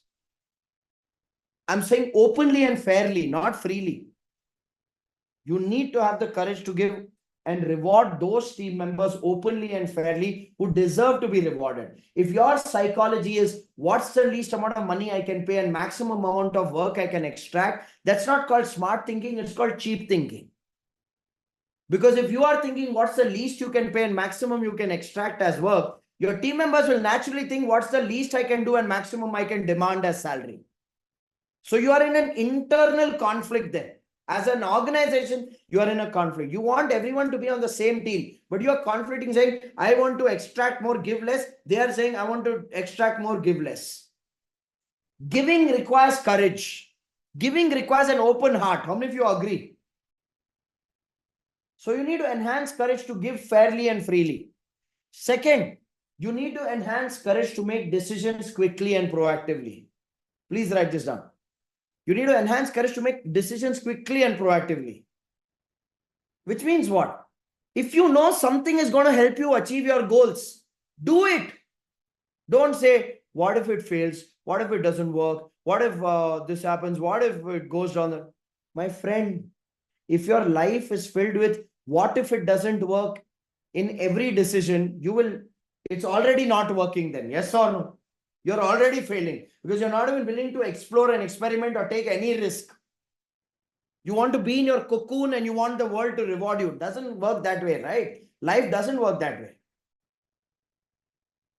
What if I hire a team member and that person doesn't perform? What if I hire a team member, that person leaves? What if I build a system and nobody follows? What if I create a strategy and it fails? What if I invest in my learning? I attend a workshop, then nothing I learn, then money waste, no time. You've already failed. You've already failed with that psychology. If something has the possibility of helping you move towards your goals, make decisions quickly and proactively. That is courage. Yes or no? Lastly, you need to have the courage to invest. Invest in your business, invest in your teams, invest in yourself. And when I say invest, it's not just money. It's money, it's time, it's effort. If you're not willing to invest money, time, and effort, you will never have the money and time. You reap what you sow. If you're sowing the mindset of, once I have the money, I will do this. Once I have the time, I will do that. If your mindset of decision making is, once I have the money, I'll do it. Once I have the time, I'll do it. Does anything change in your life? Does anything change in your life? Type out for me in the chat box. No, nothing changes, right? And if nothing changes, nothing changes. You don't invest your money and time and effort when you have the money and time. You invest the money, time when you don't have it so that you have the money and time. Very few people understand this. It's a nuance. I can't teach it. But some people who are smart enough will understand it. You got to invest the time and money you don't have to make the time and money you want to have. In the name of cutting costs, saving, don't become stupid. Investment is something that helps you grow. Cut your wastages. Don't cut your investments in the name of cost cutting. Is this making sense? Don't be cheap on your way to greatness. You want to achieve greatness, you can't be cheap on that way. You got to do what's necessary. And for that, you need courage. Is this making sense? In fact, let me put it this way. Enhancing clarity of financial goals, functional goals, very important. Enhancing capability of business model strategy, functional systems, how to build effective teams, very important. These two elements of enhancing clarity and capability are like the tip of the iceberg that you see above the water. But what you see above the water is not just the iceberg. What is below the water is the actual size of the iceberg. And that aspect of below the iceberg as a business owner is your courage level. If below the iceberg, your courage is not in the right place, then you're losing. If you're not willing to invest in teams, in systems, in strategies, in skills, then you're cutting investments. Is that making sense? Cut wastages, which means what? Cut when, say, for example, there's a particular strategy you're putting money on and it's not giving you any result. Stop wasting money on that. Try something else. You know what many of us do? We stop wasting money on something that's not working. Then we don't try something new because it's going to trauma. No. We should not experiment. Fire a person who's cheating, stealing, manipulating. Cut that wastage. But that doesn't mean you stop hiring people. Is this making sense? You need to enhance courage. So, ladies and gentlemen, I want you to look at this slide. These are the 3 key changes to build a business which can grow without you. You got to enhance clarity of financial goals, functional goals. So you have the direction of milestones that you have to achieve.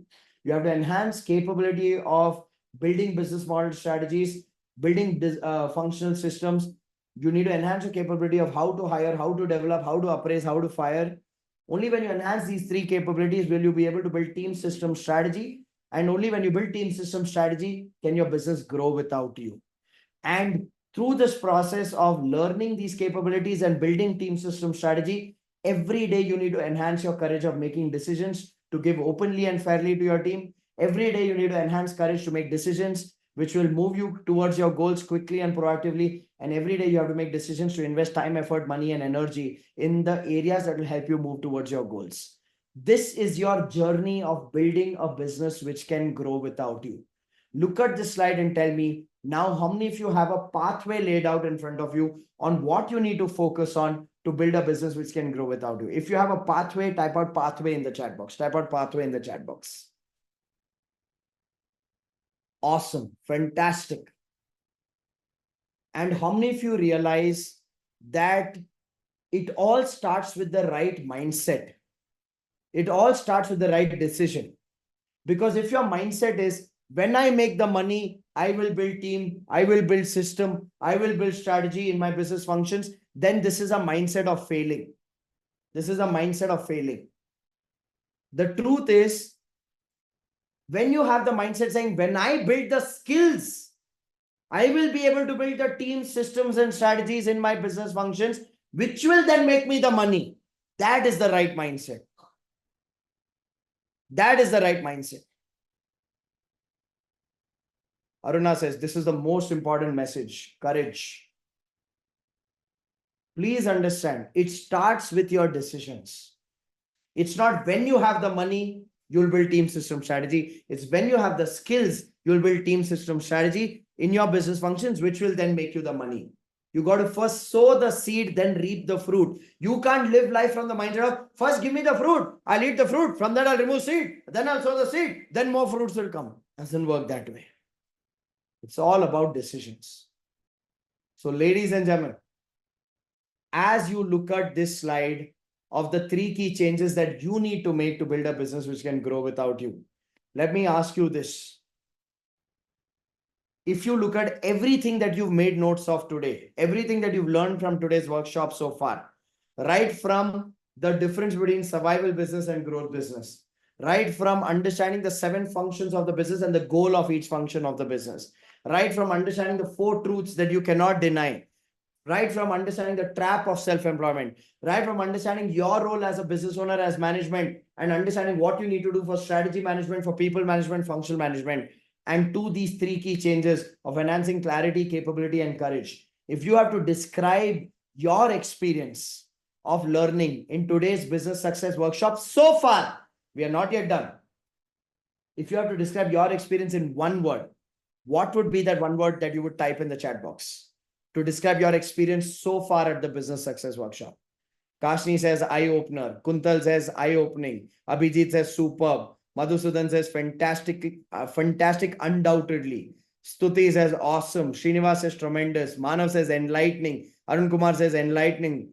Nikhil says amazing. Nishu says catalyst. Okay. Sabha says power booster. Bharat says mind-blowing. Jaspal Singh says no words. Nidhi says enlightening. Keshav says brilliant. Priyank says motivational.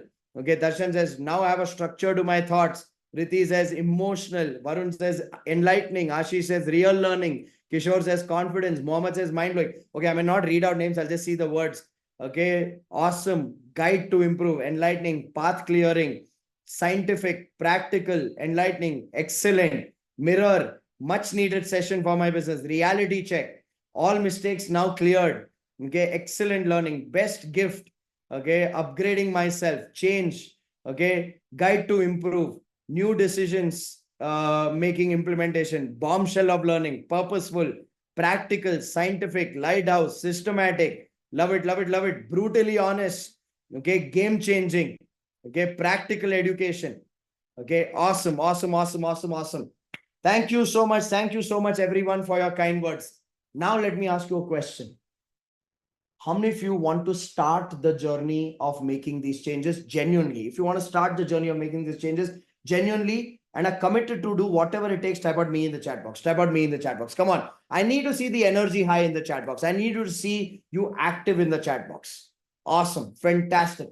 Now, for those of you who want to start this journey and are committed to genuinely structuring your business in a manner where you get out of survival and play the game of growth, how many of you realize the start point is that you need to learn skills? You need to learn skills of how to create financial goals and functional goals. For how many of you that's a genuine gap? If that's a gap, type out gap in the chat box. If that's a gap, type out gap in the chat box. For how many of you feel that, you know what? I need to learn how to create profitable, scalable business model strategies. If you feel that's a gap for you, type out gap in the chat box. How many of you feel, you know what, I understood the 7 functions, but I don't know how to create the systems in marketing, systems in sales, systems in operations, and I need to learn how to make these functions functional. If you feel that's a gap for you, type out gap in the chat box. How many of you feel that, look, just by learning how to hire the right people, how to develop your existing teams, how to do salary appraisal scientifically, how to fire the wrong people, your life will become much more simpler, but you lack the skills of how to do these activities, type out gap in the chat box. So ladies and gentlemen, how many of you realize that for you to genuinely make these 3 changes to build a business which can grow without you, your first step is to learn these skills. If you agree this is your first step, type out agree in the chat box. Okay. Now, please understand this. Like I said, you won't make the money when you build team system strategy. When you build the skills to build team system strategies, when you will make the money. Yes or no? So we need to start with the learning journey. Now, for those of you who really want to learn these skills, would you be willing to give me 3 days of your life where I teach you the skills and I help you create these systems of how to hire, how to develop, how to appraise, how to fire? Can you give me 3 days? Because I can't do that in 3-4 hours. I'll need more of your time. Okay. So listen to this carefully. For those of you who are willing to give me 3 days, here's what I want your 3 days for. Since 2016, for the last 8 years, I have been teaching a management system to business owners and helping them create this management system through a 3-day workshop called the Business Space Program. Now, this is 3 days. I'll give you 2 options of dates. You can choose any one of the options, whichever option works for you. These are Friday, Saturday, Sunday. Okay, whichever option works for you, you can block your calendar based on that. This is from 10 in the morning to 7 in the evening. And this is an online live event, which means what? See, today you can see me, but I can't see you and you can't see each other. But at the 3-day Business Space Program, you will be able to see me, I will be able to see you, you will be able to see each other. And we work as a group from 10 in the morning to 7 in the evening, not just to teach you the skills, but to make you create the systems. How many of you would like that? Because how many of you agree? Learning with implementation is what produces result, not just learning. Yes or no? So I want 3 days of your time where I can handhold you. And I'll tell you what I will handhold you for. Firstly, let me break down the 3 days for you. On day 1, we start at 10 in the morning. From 10 to 4, I give you a template, a 5-page template that you can use to create holistic financial goals and functional goals. Now that template becomes the system that you can use in your business to identify priorities of your business, so you're not wasting time in firefighting. And using that template, you can involve your teams in creating goals. If you have teams, if you're a solopreneur, using the template, you can create goals for yourself as a solopreneur as well, in a manner where if you have teams, you will be able to create alignment and ownership towards goals. So from 10 in the morning to 4 in the evening, I'm teaching you the template and I'm making you do the template then and there as a version 1, so that you learn how to use this as a system for goal creation in your business. How many of you think that would be useful? So we're spending 6 hours on not just learning the template. We're spending 6 hours on learning and creating version 1 goals. So you're doing a version 1 then and there. So you can go back and do it as a version 2 with your teams. This is on day 1 from 10 to 4. Then from 4 to 7, I work with you on business growth strategies. This is where I break down for you what are the strategies you can use to improve your profit margins. What are the strategies you can use to deal with slow payments? How many of you have the challenge of slow payments, where your payments get stuck in the market? If you have those challenges, type out me in the chat box. How many of you have the challenge of inconsistent sales, where some months you're closing orders, other time you don't have any orders in the pipeline? How many of you have the challenge of very low margins because of which you're not making enough money? So from 4 p.m. to 7 p.m. on day 1, I give you business model strategies for profitability and scale to help you increase profit margins, help you improve the consistency of sales, help you deal with slow payments, so that you are able to build a business that actually makes money, and so that you're able to build a business where the cash flows are healthy. So day 1 is about enhancing clarity of financial goals and functional goals till 4 p.m. and enhancing capability of strategy management from 4 p.m. to 7 p.m. Clear what we do on day 1, everyone? Then comes day 2. Now, day 2 is the day which creates massive breakthroughs for businesses, because from 10 p.m. to 4 p.m. on day 2, I work with you on creating people management systems. I give you a system for hiring the right people. I give you a system for developing your existing team members. I give you a system for doing salary appraisal scientifically. And I give you a system for firing the wrong people. So by 4 p.m., you have all your people management systems created. And how many of you agree? When you know how to hire, develop, and retain talent, you reduce dependency on yourself. Agree? And when you have the process of hiring the right people, most importantly, you save a lot of your time and money on the wrong hires. For me, that's important. How many of you that's important? And when you're able to hire people, develop them, create a fair salary appraisal system, that's when you're able to retain talent and build a fair workplace. Yes or no? Just this section has created mind-blowing results for more than 35,000 participants who've attended the PACE program over the last 8 years. Just this section. And then once we help you create the people management systems, we go in to the next aspect, which is functional management. Where on day 2 from 4:30 to 7 p.m., first we do an assessment of marketing, sales, operations, accounts, human resources management in your business. Then based on that assessment, I give you 9 steps that you need to follow to make each one of those 7 functions functional.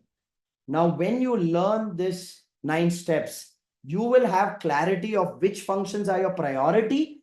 And most importantly, you will be able to activate the backbone of your business, which is marketing, sales, and operations, so that there is stability and growth. For me, with this aspect of building stability and growth in your business is crucial. And therefore, this learning will be very important. If it is, type out me in the chat box. So day 1 is holistic goal creation clarity and strategy management strategies. Day 2 is people management systems and functional management systems. Then comes day 3. Day 3, we start earlier from 9 in the morning to 7 in the evening on day 3. We focus with you on the specific steps you need to follow to grow your business. Please remember, we understand each one of you are at a different stage of business. One size cannot fit everybody. So on day 3, the entire day we work on evaluating the stage of your business. Are you in struggle for survival? Are you in stability? Are you already successful? And based on the stage of your business, if you're a business in struggle and survival, we will give you focus steps as an action plan that you need to focus on after the program to move from struggle, survival to stability. If you're already stable, you get specific steps to focus on success. If you're already successful, you get specific steps to focus on scale. So each one of you walk out with a proven framework for business growth. You don't have to reinvent the wheel with trial and error. You walk out with absolute clarity based on the situation of your business. So how many of you believe these 3 days of enhancing clarity, enhancing capability of strategy management, people management, functional management, and enhancing your ability to grow your business from the point of view of the stage of your business would be a useful investment of your time and energy for 3 days? If you think it'll be useful, type out useful in the chat box. Thank you. Fantastic. Very useful. Awesome. Thank you for your kind words. Now listen carefully, everyone. Listen carefully. Before I tell you what is the investment required to participate in these 3 days, I want to very transparently and honestly tell you who should not register for the 3-day PACE program. Can I tell you who should not register? Yes. Listen carefully. If you are in a job, please don't waste your time and money by registering for the PACE program. Because if you're in a job, you will not have the decision-making rights to change the goals, change the people management systems, change the hiring process, change the functional systems. So don't waste your time and money if you're in a job. Is that clear? If that is clear, type out clear in the chat box. If you don't have the authority, then this learning journey will be meaningless for you. I don't want you to waste your time and money. Second, if you are an aspiring business owner, which means you don't have a business today, you're planning to start a business after 3 months, 6 months, 1 year, 2 years, don't waste your time and money in the PACE program today. I'll tell you why. In this program in 3 days, it's not just me teaching. It's about me teaching, you doing, you creating the systems then and there, you creating the goals then and there. And then you presenting it to my team of coaches at the end of the day each day. And my coaches then giving you feedback at the end of the day each day. Now, if you don't have a running business, what will you create for? Nothing. So it's not a best use of your time and your money. So my request is, if you're an aspiring business owner, don't register today. Whenever you start your business in the future, 3 months from now, 6 months from now, 1 year from now, get in touch with me on Instagram and ask me when is the next PACE program. My team will give you the information. You register at that time. Is that clear, everyone? So my request to you is, please don't waste your time and money if it is not the right program for you. Now I've told you who should not register. Aspiring business owners, people in jobs. Okay. Now can I tell you who to register? Who should register? Who should do this program? Would you like to know? Yes. Ashish says, thank you for your honesty. Vikram is saying, very transparent. Thank you for your authenticity. Guys, I have a simple philosophy. I've been an educator for 18 years. I'm not one of those COVID-born trainers who decided to teach stuff because in COVID, everybody started doing webinars. I've been an educator for 18 years. And here's my philosophy. If what I teach is not of value to you, then your money and time is not of value to me. Mujhe kisi ka haram ka nahi khana hai. So I'm clearly saying, if you're in a job, if you're an aspiring business owner, this is not for you. This is for those of you who have a running business. Now you tell me, Whether you're a one-man, one-woman solo entrepreneur or a 2-member, 5-member, 8-member, 10-member, 20-member micro business owner or a 30, 50, 80, 100, 200, 500, 1,000 team size SME business owner or large business owner, would you agree? Doesn't matter what the size of your team is, you need to learn how to create holistic financial goals and functional goals. If you agree, type out agree in the chat box. Whether you're solo or you have 10,000 people, every business owner needs to learn how to create financial and functional goals. Agree? Would you agree? Doesn't matter what your size is, you as a business owner need to learn strategies to improve profit margins, to reduce inconsistency of sales, and to get payments on time. Do you believe you need to learn strategies to create a profitable, scalable business model? If you agree, I would agree in the chat box. Do you agree that irrespective of your size, you as a business owner need to know how to hire the right people, how to develop your existing staff, how to have a scientific salary appraisal system, and how to fire the wrong people? If you believe these people management systems are necessary, doesn't matter what is the size of your team, type out agree in the chat box. Do you agree, irrespective of your size as a business owner, you need to know how to set up marketing, sales, operations, accounts, human resources, and management as systems? If you agree, type out agree in the chat box. And irrespective of the size of your business, do you agree you need to have clarity of how to move from struggle, survival to stability, from stability to success, and from success to scale? Agree? So do you realize, doesn't matter what is the size of your team, as long as you are a business owner, the curriculum of the PACE program is extremely relevant and important for your business. If you agree, type out agree in the chat box. And do you also agree, irrespective of your industry, whether you're manufacturing, trading, retail, real estate, services, IT, FMCG, pharma, distributor, wholesaler, retailer, doctor, lawyer, chartered accountant, trainer, coach, healer, doesn't matter what industry you belong to, creating financial functional goals, creating strategies for making business model profitable and scalable, creating hiring process, people development process, appraisal system, firing process, creating functional systems and marketing, sales, operations are relevant to businesses in any industry, in any financial situation. Yes or no? So I want you to evaluate if this is relevant for you. If it is relevant for you, I want you to invest and come on to this 3-day learning journey. So for those of you who are business owners, can I tell you what is your investment for the 3-day business PACE program? Yes? Awesome. So listen carefully to this. I started doing this program since April 2016. Before COVID, we used to do it in a banquet hall of a 5-star hotel in 8 different cities across India and Southeast Asia. Now, because we used to organize this program in a banquet hall of a 5-star hotel, we used to also provide food and beverage to people for lunch and dinner because it was a 3-day long program. Now, the investment at that time, pre-COVID, for a person to participate in the program used to be 30,000 rupees for the training and 10,000 rupees for a 40-page workbook, which has all the tools and templates and the systems and the frameworks in the workbook. So the total investment before COVID used to be 40,000 rupees. Since July 2020, when the pandemic hit, I took this program online.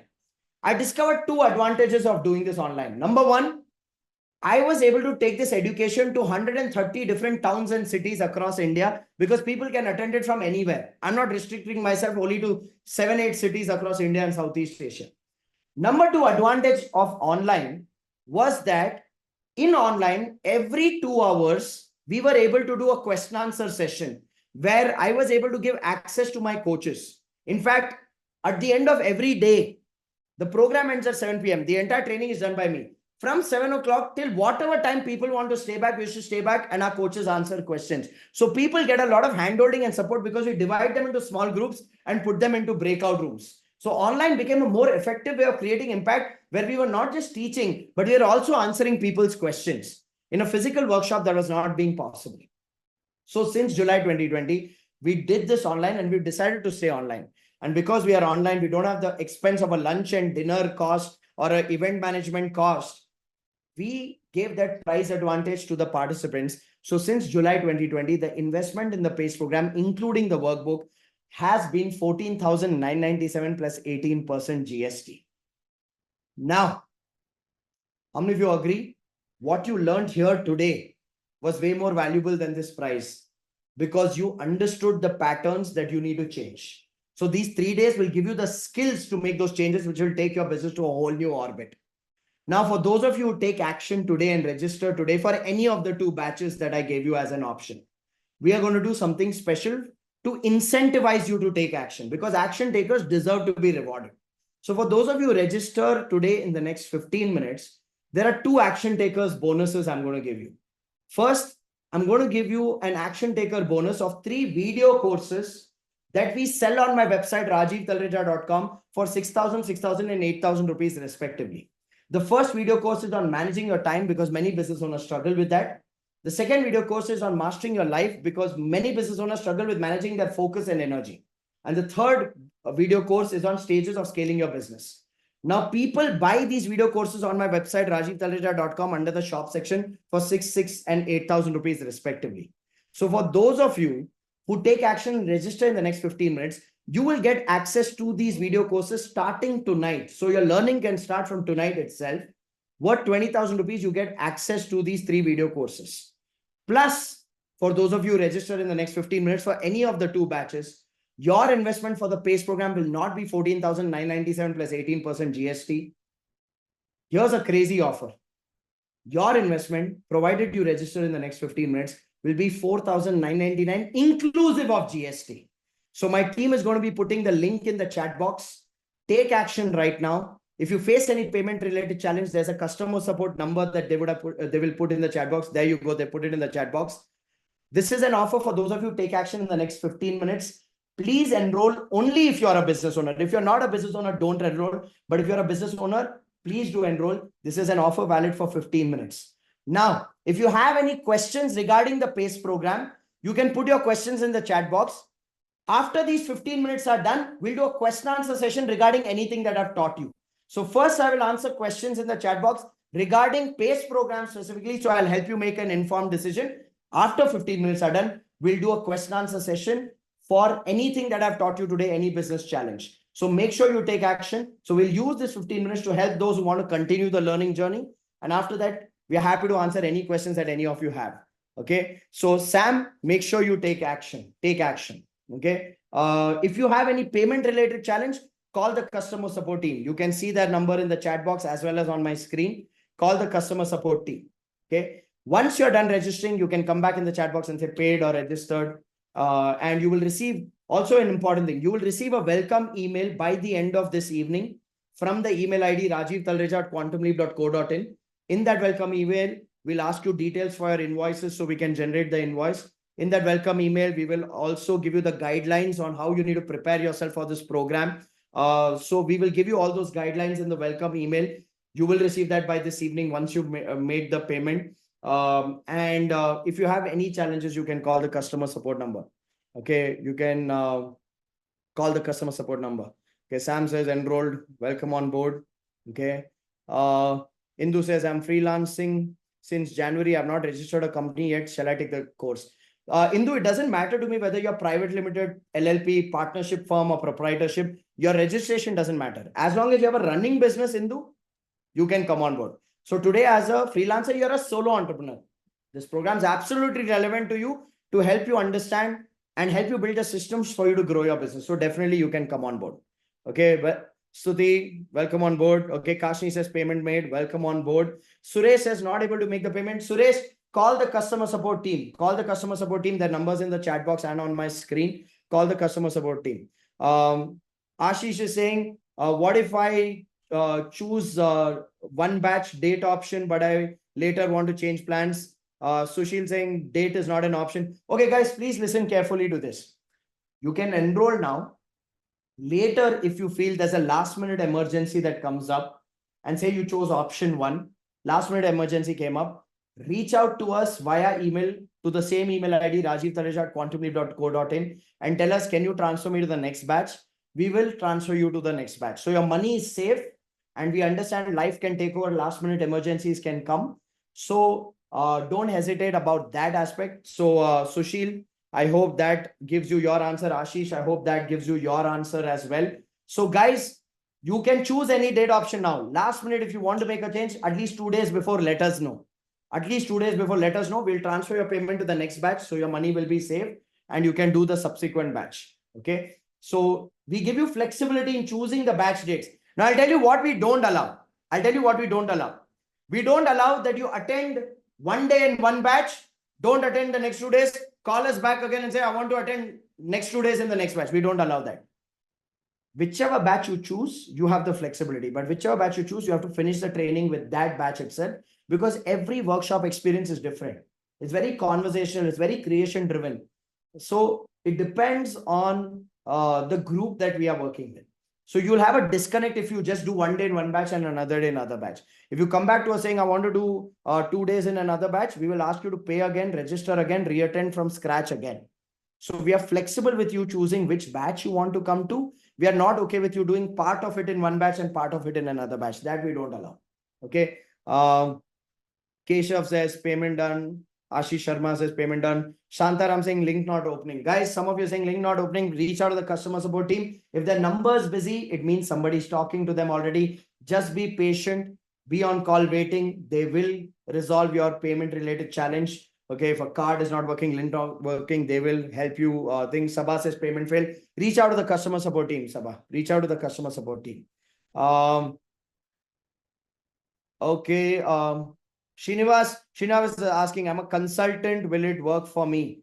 Guys, some of you are asking, I'm a consultant. Will it work for me? Some of you are asking, I'm a manufacturer. Will it work for me? I'm a real estate person. Will it work for me? I'm a school business. Will it work for me? I'm an IT services company. Will it work for me? Stop for a moment. Ask yourself, for your business, was these last 3.5 hours that you spent with me where I taught you stuff, was that relevant? If that is relevant, this is relevant. Second, ask yourself, do you need to learn how to create financial and functional goals? If yes, PACE program is relevant. Do you need to learn? Ask yourself. You decide. No, you should always ask yourself. Don't trust me. Ask yourself, do you need to learn strategies to build a profitable, scalable business model?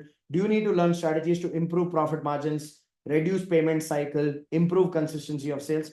Then PACE program is relevant. Do you need to learn how to create a hiring process, how to create a firing process, how to create an appraisal system, how to create a people development system? If yes, PACE program is relevant. Do you need to learn how to set up marketing, sales, operations, HR, accounts as departments in your business? Then PACE program is relevant. Do you need to learn how to take your business from struggle, survival to stability, from stability to success, success to scale? Then PACE program is relevant. As long as you're a business owner, the skills we teach are relevant. Your industry doesn't matter, your size doesn't matter, your financial situation doesn't matter. I have clients who come to us when they are in debt. I have clients that come to us when they're preparing for an IPO. Okay, I have clients that are 1 day old in business. I have clients who have 100 years old, third generation business. I have clients from 192 different types of businesses and industries. So your size doesn't matter, your sector doesn't matter, your stage doesn't matter. As long as you are in business, PACE is relevant for you. In fact, here's what I would encourage you to do. I'd like you to go on Google, type Trustpilot reviews of Rajiv Talreja. Trustpilot is a website where consumers go review different brands or different service providers. Go type Trustpilot reviews Rajiv Talreja. You'll see thousands of business owners and read those reviews talking about the impact that the PACE program has had on them. And these are reviews that that people have started putting only in the last 1 or 2 years. So there are tens of thousands of them who've attended all these years for the last 8 years, but I've never put a review. And we've started encouraging people who attend the PACE program to go write a review there. So you can read reviews of thousands of people. If you are a business owner, honestly speaking, 4,999, including GST, for these skills is nothing. And because it's nothing, because it's not about the money for us. It's about you making a commitment to be part of 3 days. People don't value free stuff. What I taught you today is way more valuable than 4,999. Just learning how to hire the right people will save you more money than what you're investing in those 3 days. So make sure if you're a business owner, you take action. You take action. And I'm not here saying if you don't take action, you don't attend this, your life is doomed. I'm not one of those who will scare you into buying. I believe this will add value because it's added value to tens of thousands of business owners. So please take action. It's an investment of 4,999. It's an investment of just 3 days of your life. It can transform your life forever. So make sure you take action. Sam says, do we get this recording of the PACE program? No, Sam, you don't get the recording of the PACE program. Okay. So you'll have to commit 3 days to it. Okay. You have to commit 3 days to it. Yes, Nishu, you can reach out to our customer support team. They will help you. Sakshi says payment not getting through, reach out to the customer support team, they'll help you. Okay. Reach out to the customer support team, they will help you. Okay. Are the 15 minutes done or did I overchange the clock? Okay. Kashni is asking, how many people do you take per program? Kashni, your real question is not how many people do I take in the program. Your real question is, will I get personal attention and personal answers for my personal business challenges? So I'll answer that for you, Kashni. Here's a mechanism we have at the PACE program. When you come to the PACE program, from 10 in the morning to 7 in the evening, the entire training is done by me, nobody else. We take a break every 2 hours. In that break every 2 hours, we give you access to a PACE chatbot, to an AI coach. Okay, every 2 hours, we give you an AI coach where you can ask personal questions and you get personal answers. But beyond an AI coach that we've developed, after the program is done, post 7 p.m., listen carefully, post 7 p.m. till whatever time you want to stay back, we stay back, we put you in breakout rooms. And my team of business coaches, earlier today I told you, I have a team of 60 full-time business coaches on my payroll. So my team of business coaches are there in breakout rooms, and you are in a small group, and you can share about your business, your situation, your challenges, your questions, and we answer every single question. This happens on day 1, this happens on day 2 of the program. So we always tell people this, though the program is from 9 to 7, don't keep anything after 7 p.m. because after 7 p.m. till 11 p.m., 12 p.m., whatever time you want, we stay back and answer questions. So Kashni, I hope that tells you the answer to your question, that you will get personal support. Having said that, the batch size of PACE programs is always been anywhere between 1,000 to 2,000, 2,500 people. But we have a mechanism to effectively manage and create an experience. That's why this program has been active and kicking and getting great reviews from participants since the last 8 years. Okay. Nishu, yes, reach out to the customer support team. Divya, if the dates are not suitable, you can reach out to the customer support team. They'll give you alternate dates, but make sure you take action. Okay. Will I get an invoice? Yes, you will get an invoice. Don't worry about that. Guys, don't worry about invoicing. Our team will reach out to you, get your GST details, and we'll release an invoice where you can claim a GST input credit. Okay. Can I bring my business partner with me in the program? Okay, listen carefully, everyone. Listen carefully. This is 4,999 including GST for one person. If you want your business partner or team members to attend, you have to register for them separately. Now, some of you are like, oh, I will pay for one, but 3 of us will sit and attend. How will you come to know? Firstly, value the value of the learning. Be a person of integrity. Don't steal learning. वैसी पढ़ाई साकार नहीं होती. Okay, so don't steal the learning. Okay, value the value of the learning. It is per participant 4,999, and it's a very common practice for business owners to buy 2 tickets, 5 tickets, 10 tickets. Once we had a real estate developer who bought 17 tickets because he wanted to attend a program with his entire top management team, because he wanted everyone to learn the system so they can co-create and execute it together. So it's a common practice for people to buy multiple tickets. So feel free to do that. And if your plan is that, oh, 1 will pay, 5 will attend, then let me tell you this. Today's program, we do it on a webinar platform where you can see me, but I can't see you. But in the PACE program, we use a 3D virtual event technology where you can see me and I can see you and you can see each other. And your camera needs to be on mandatorily. You need to have a web camera on when you are attending the PACE program for 3 days. If your camera is not on, we don't allow you to enter the training because we don't want any illegal personalities to attend the program.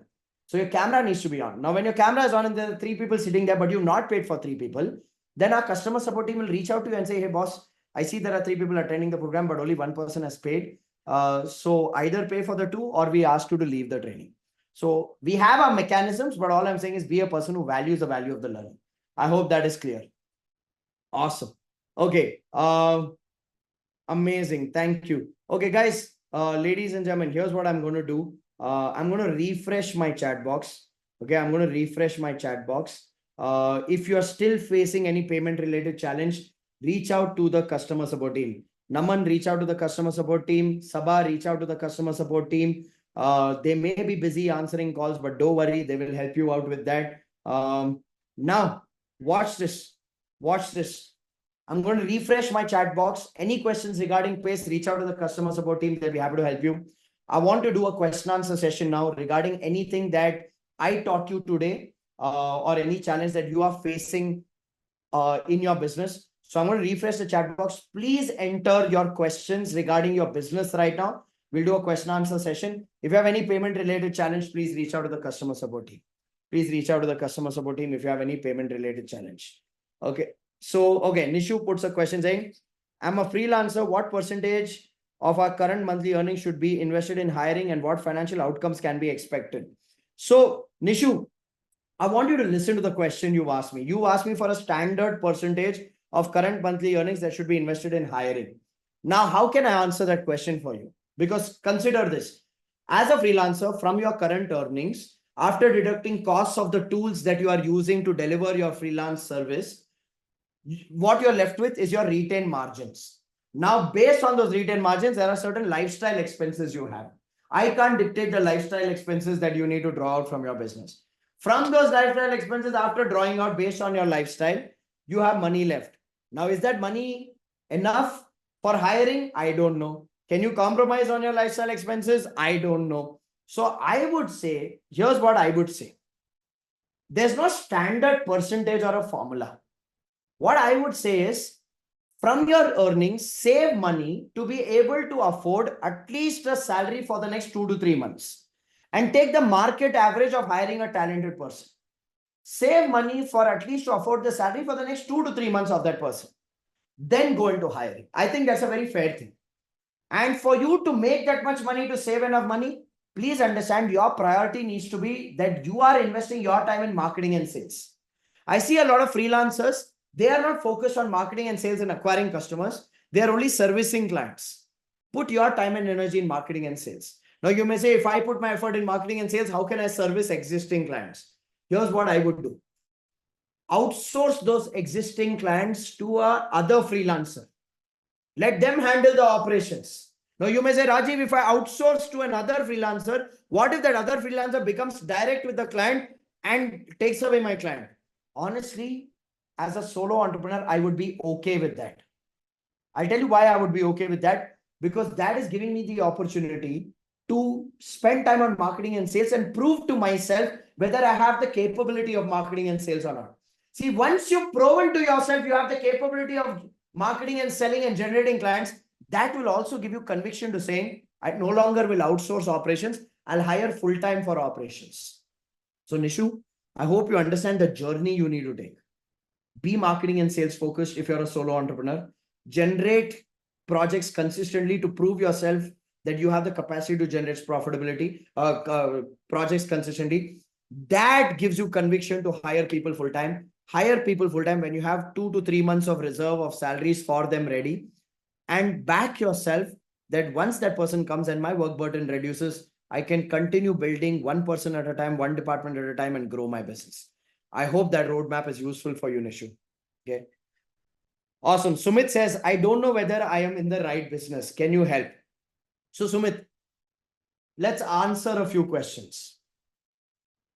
Do you provide a product or service for which people are willing to spend money? That's the most basic question to answer. Do you provide a product or service for which people are willing to spend money? If the answer is yes, that's check mark 1. Second, do you know clearly who is the category of customers who have the money, who have the need for this product or service? Because sometimes we have a good product or service for which people are willing to spend money, but we are selling those products or services to people who don't have the money, don't have the need. So do you have clarity of who is the right customer, who has the money and the need? If yes, item number 2 checked. Third question. Do you know what is the price point at which people are willing to buy and it is profitable for you? If you are able to provide a product or service at a price point at which people are willing to spend money and it's profitable for you, that's third criteria check. So you got the product or service right, you got the target customer right, you got the pricing model right. Okay. Now, if you're able to do these 3 things, then that business is a workable business. That business is a workable business. Now, a workable business can be grown based on your capability. How do you activate marketing, sales, operations, accounts, human resources management on a workable business will determine your profitability. Once you become profitable, then the next layer is how do I scale this? Now that's where I teach different strategies on day one of the PACE program at 4 p.m., where I break down for you what are the various opportunities and options you can consider for scale and profitability. From that, you can choose and make that the right business. Sometimes I see business owners asking this question of, I don't know whether I'm in the right business, either because they don't have the capability for that business or because they don't have the visibility of strategies to grow that business. I am hoping you have the capability for the product or service at least. I can give you the capabilities for management and I can give you the visibility for the strategies at the PACE program.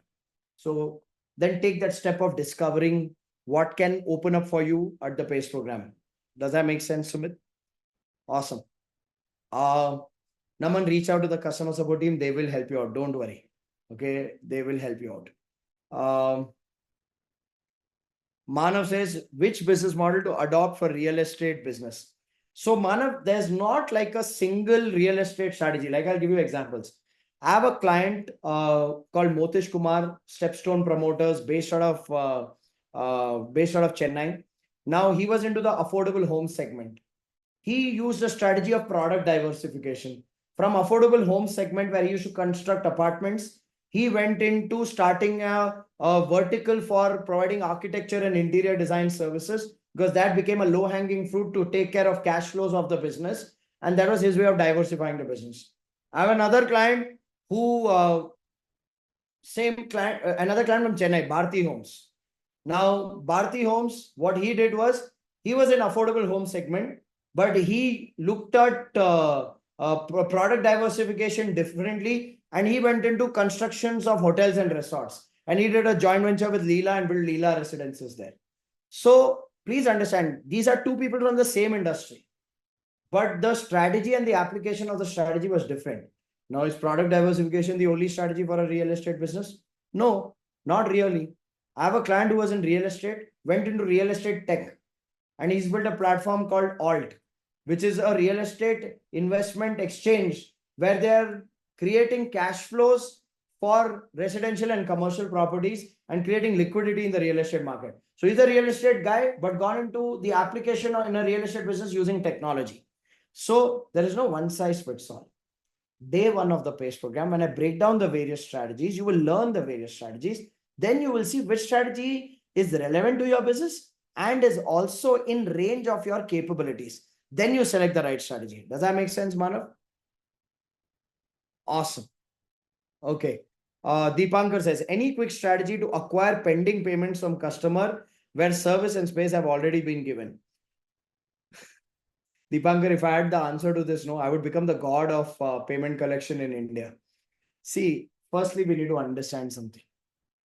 When you've supplied material and the due date is done and the person is still troubling you for payments, then this is the intention problem. Niyat khot hai. Now, no strategy can change the intention of that person. Possibly legal could be one strategy where you send a legal notice, but sending a legal notice equal to burning bridges with the person. And I know in a lot of situations, we don't want to burn bridges with those customers because wahin se dhanda aata, right? So the real answer to your question is now not how do I recover the money which is stuck in the market. The recovery mechanism is plead, follow up, sometimes get frustrated, sometimes use legal. These are standard things that people do. What's a more important thing, Deepankar, for you to learn is how to qualify a customer's risk-taking ability, okay, and payment capability. If you do not qualify a customer's payment capability and you oversupply on credit, you are digging your own grave. And that's where on day one of the PACE program, I teach 4 categories of customers: amazing customers, breadwinning customers, convenience customers, dangerous customers. I give you the criteria to evaluate amazing, breadwinning, convenience, and dangerous customers. And then I give you the ground rules on what you need to do with each one. If payment is getting done stuck with someone, then typically that person's a convenience or a dangerous customer. The key is to focus on amazing and breadwinning and having strategies to attract amazing and breadwinning, which I teach under marketing strategies on day 2 morning at the PACE program. So day 1, we do qualifying. Day 2, we teach you strategies to target the right customers. So I'm trying to give you a more long-term solution rather than the traditional stuff saying, have a person following up consistently, go sit in that person's office or shop and say payment DGA, don't get out till you get at least something. Those are regular things that people do, but I think there's a bigger strategic problem to solve in the business if you have that challenge. Okay. Next question. Now that my marketing agency is 4 years old and a lot of employees are used to certain rules or casual ways, when we set new systems and rules in place, we should be expecting people to speak against it, resign, or also fill years of others. Just wanted to check if this is okay and normal. Absolutely okay and normal. Absolutely. Guys, please understand. Sometimes what happens is just out of our immaturity and ignorance, we don't have the right systems and people are taking advantage of that. But when you learn and grow, you bring in right systems. And the purpose of the systems is not to exploit them. The purpose of the system is to create trust, transparency, and performance. And I think if a team member has a problem with transparency and performance, then that's a criminal person. Okay. Now, I'm not saying fire them immediately. First, our job is to learn the right systems, educate the team members on why these systems are important, create that buy-in. But if they're pretending to not understand the importance of systems and they're hijacking the business, then please be okay with such people leaving. That's a cleansing process. It's a correction process. Don't hesitate in such people leaving. Okay. Darshan says, do you consult a business on a retainer basis or come on board as a strategy partner?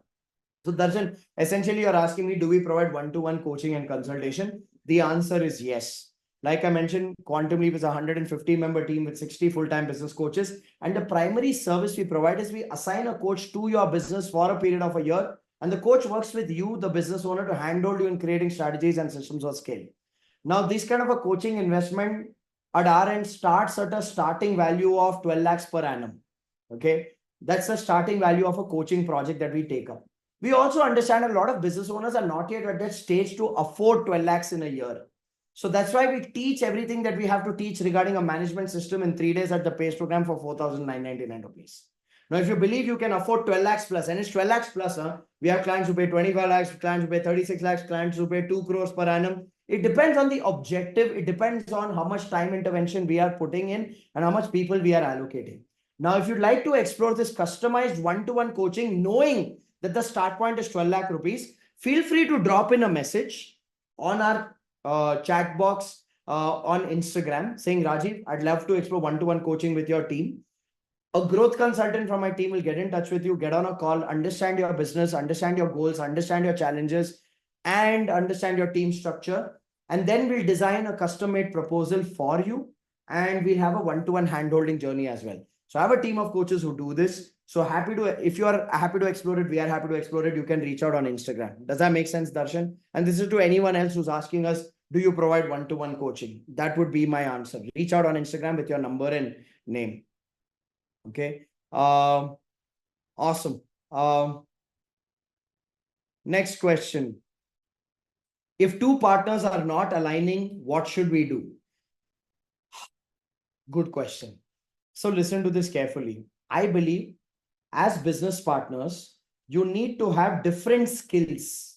So which means if you are the product and operations person, it would be ideal if your partner is the marketing and sales person. Because these complementary skills coming together is what creates the perfect partnership.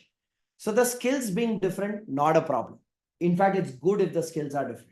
Because if the skills are similar, the business is not getting the advantage of the skills of two people. It's like two people putting same skills into the business, and there are other areas of the business that are struggling because of lack of skill set at the top level. So different skill sets, great. What should be similar? Should be similar vision, similar values, similar work ethic. Now, which means what? You and your business partner need to have the same vision. What's our end goal? Do we want to just sustain our personal expenses by making that much money from the business? That's a common end goal. Great, made for each other. Is your end goal that you want to make enough money from the business, invest in assets like real estate, mutual funds, equities, build assets where you get returns so you don't have to depend on the business, and build a financially freedom-driven business where it's of enough size to make enough money to invest in assets? Vision common, great.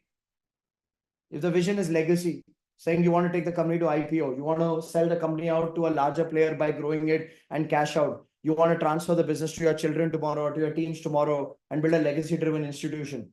Vision common, great. But if the vision is different, you want to build legacy, they want only monthly income, then that creates friction, that creates challenges. Values need to be common. You are a person who's very honest, honors time, honors people, very respectful, intent driven, integrity driven. Your business partner, very chalu, okay, very manipulative, very sagwadio in his thought process, saying based on the situation, they'll change colors like a chameleon. Misalignment. Okay. So values, vision needs to be common, values need to be common, work ethic needs to be common. You are very hardworking, you're willing to put 8, 10, 12 hours a day. Your business partner, very lazy, barely wants to work, even when they're working, not efficient, creates conflict. So please understand, capability can be complementary and different. Vision, values, and work ethic has to be similar. Now, if you discover that vision, values, and work ethic are not similar, then have a conversation. Have a conversation and see if people are willing to make changes to create a common vision, create common values, create common work ethic. And I've seen business partners ironing out their differences through mature conversations. But if you feel people are not willing to engage in that conversation, not willing to make changes, then please accept it's not the right partnership. You can split respectfully, knowing that we are different. You can split respectfully, knowing that we are different, and just move forward in different paths. Now, there, if you feel the challenge is who should take the company. See, I always believe though there are two partners, there's always that one person who took the lead on the idea, whose brainchild it is. And it's right for the person whose brainchild it was to take this business forward. Okay. And do a amicable split and pay out the other partner or whatever. But if you feel the person on the other side does not have a clean intention and wants to create chaos, back your values, back your skills, back your vision, leave without creating any challenges so you can focus on your energy on starting from scratch. And in a lot of cases, I've seen people who started from scratch with a peaceful mind have done much better than the one who tried to take over the business, even though they didn't deserve to take over the business. So all I will say is build an alignment with your values. Okay. I hope that makes sense. Okay.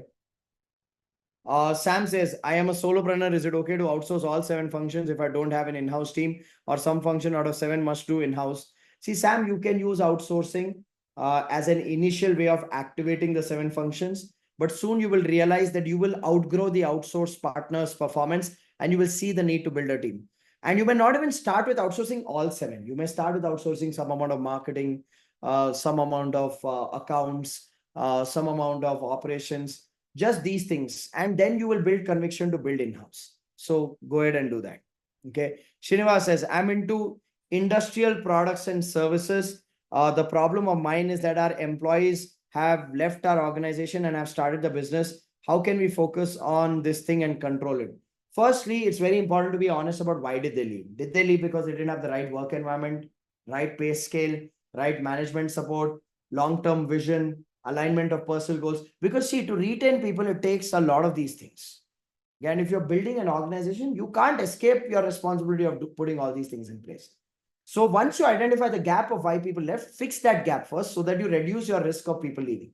Now, even after you take care of everything, will sometimes people leave? Yes. It's a part of the journey of building a business. But I think first step, and usually there's a lot of scope for improvement in reducing the reasons why people should leave. So fix those aspects. You will see your retention rates going higher. Okay. Awesome. Next question. I'm a solopreneur working from home, doing all operations. I know out of 142 crore population, 10 lakh will need my service. Competition is also low. I want to build a team. What skills should I start acquiring by the time the workshop start? So what I would suggest, Srinivas Sharma, is list the activities for which you need team members.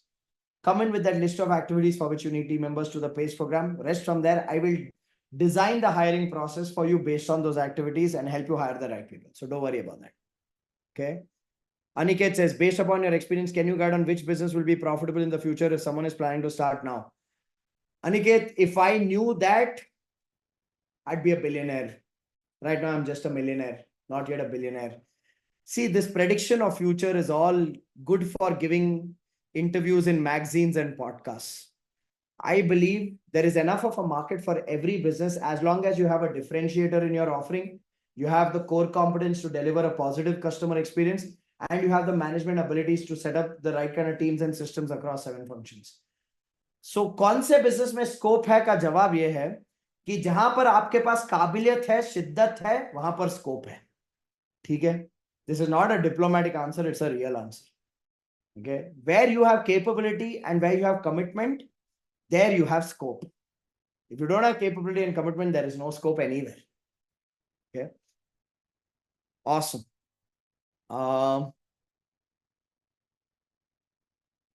Dr. Aruna says, my clients want services from me only. I'm a paternal yoga expert. I have education, experience, expertise. Dr. Aruna, you have education, expertise, and experience and expertise. Now you need to develop capability of scaling the business. I understand for a services professional, people have this कि मेरे को main person के साथ काम करना है. I had that at the early stages of my coaching and consulting practice. Today, I work with 0 clients personally. I do the space program once in 2 months because I love teaching, but my core business is one-to-one coaching, which is done by my team. So there's a mechanism that I have used to build that is what is the PACE system. So I'm teaching you the PACE system to teach you what has worked practically. So you will definitely benefit from it. And I know you're coming for the program, so it will benefit you. Okay. Sabha says, I have been unsuccessful in making the payment. What is the alternative? Call the customer support team, Sabha. Call the customer support team. Next question. Guys, please understand, if I have not yet addressed your question, it doesn't mean that I am ignoring you. I'm just following the sequence. There are 400 plus people who attended today's program. I'm going in sequence. So someone, it's like fastest fingers first. Someone would have typed the question first and therefore they got their answer first. So it doesn't mean that I hate you. And in fact, we've crossed the 1 p.m. mark as well. So I'm going to answer one last question. And then for the rest of you whose questions are not answered, don't be disappointed or angry. Here's what I would recommend. Go on Instagram right now.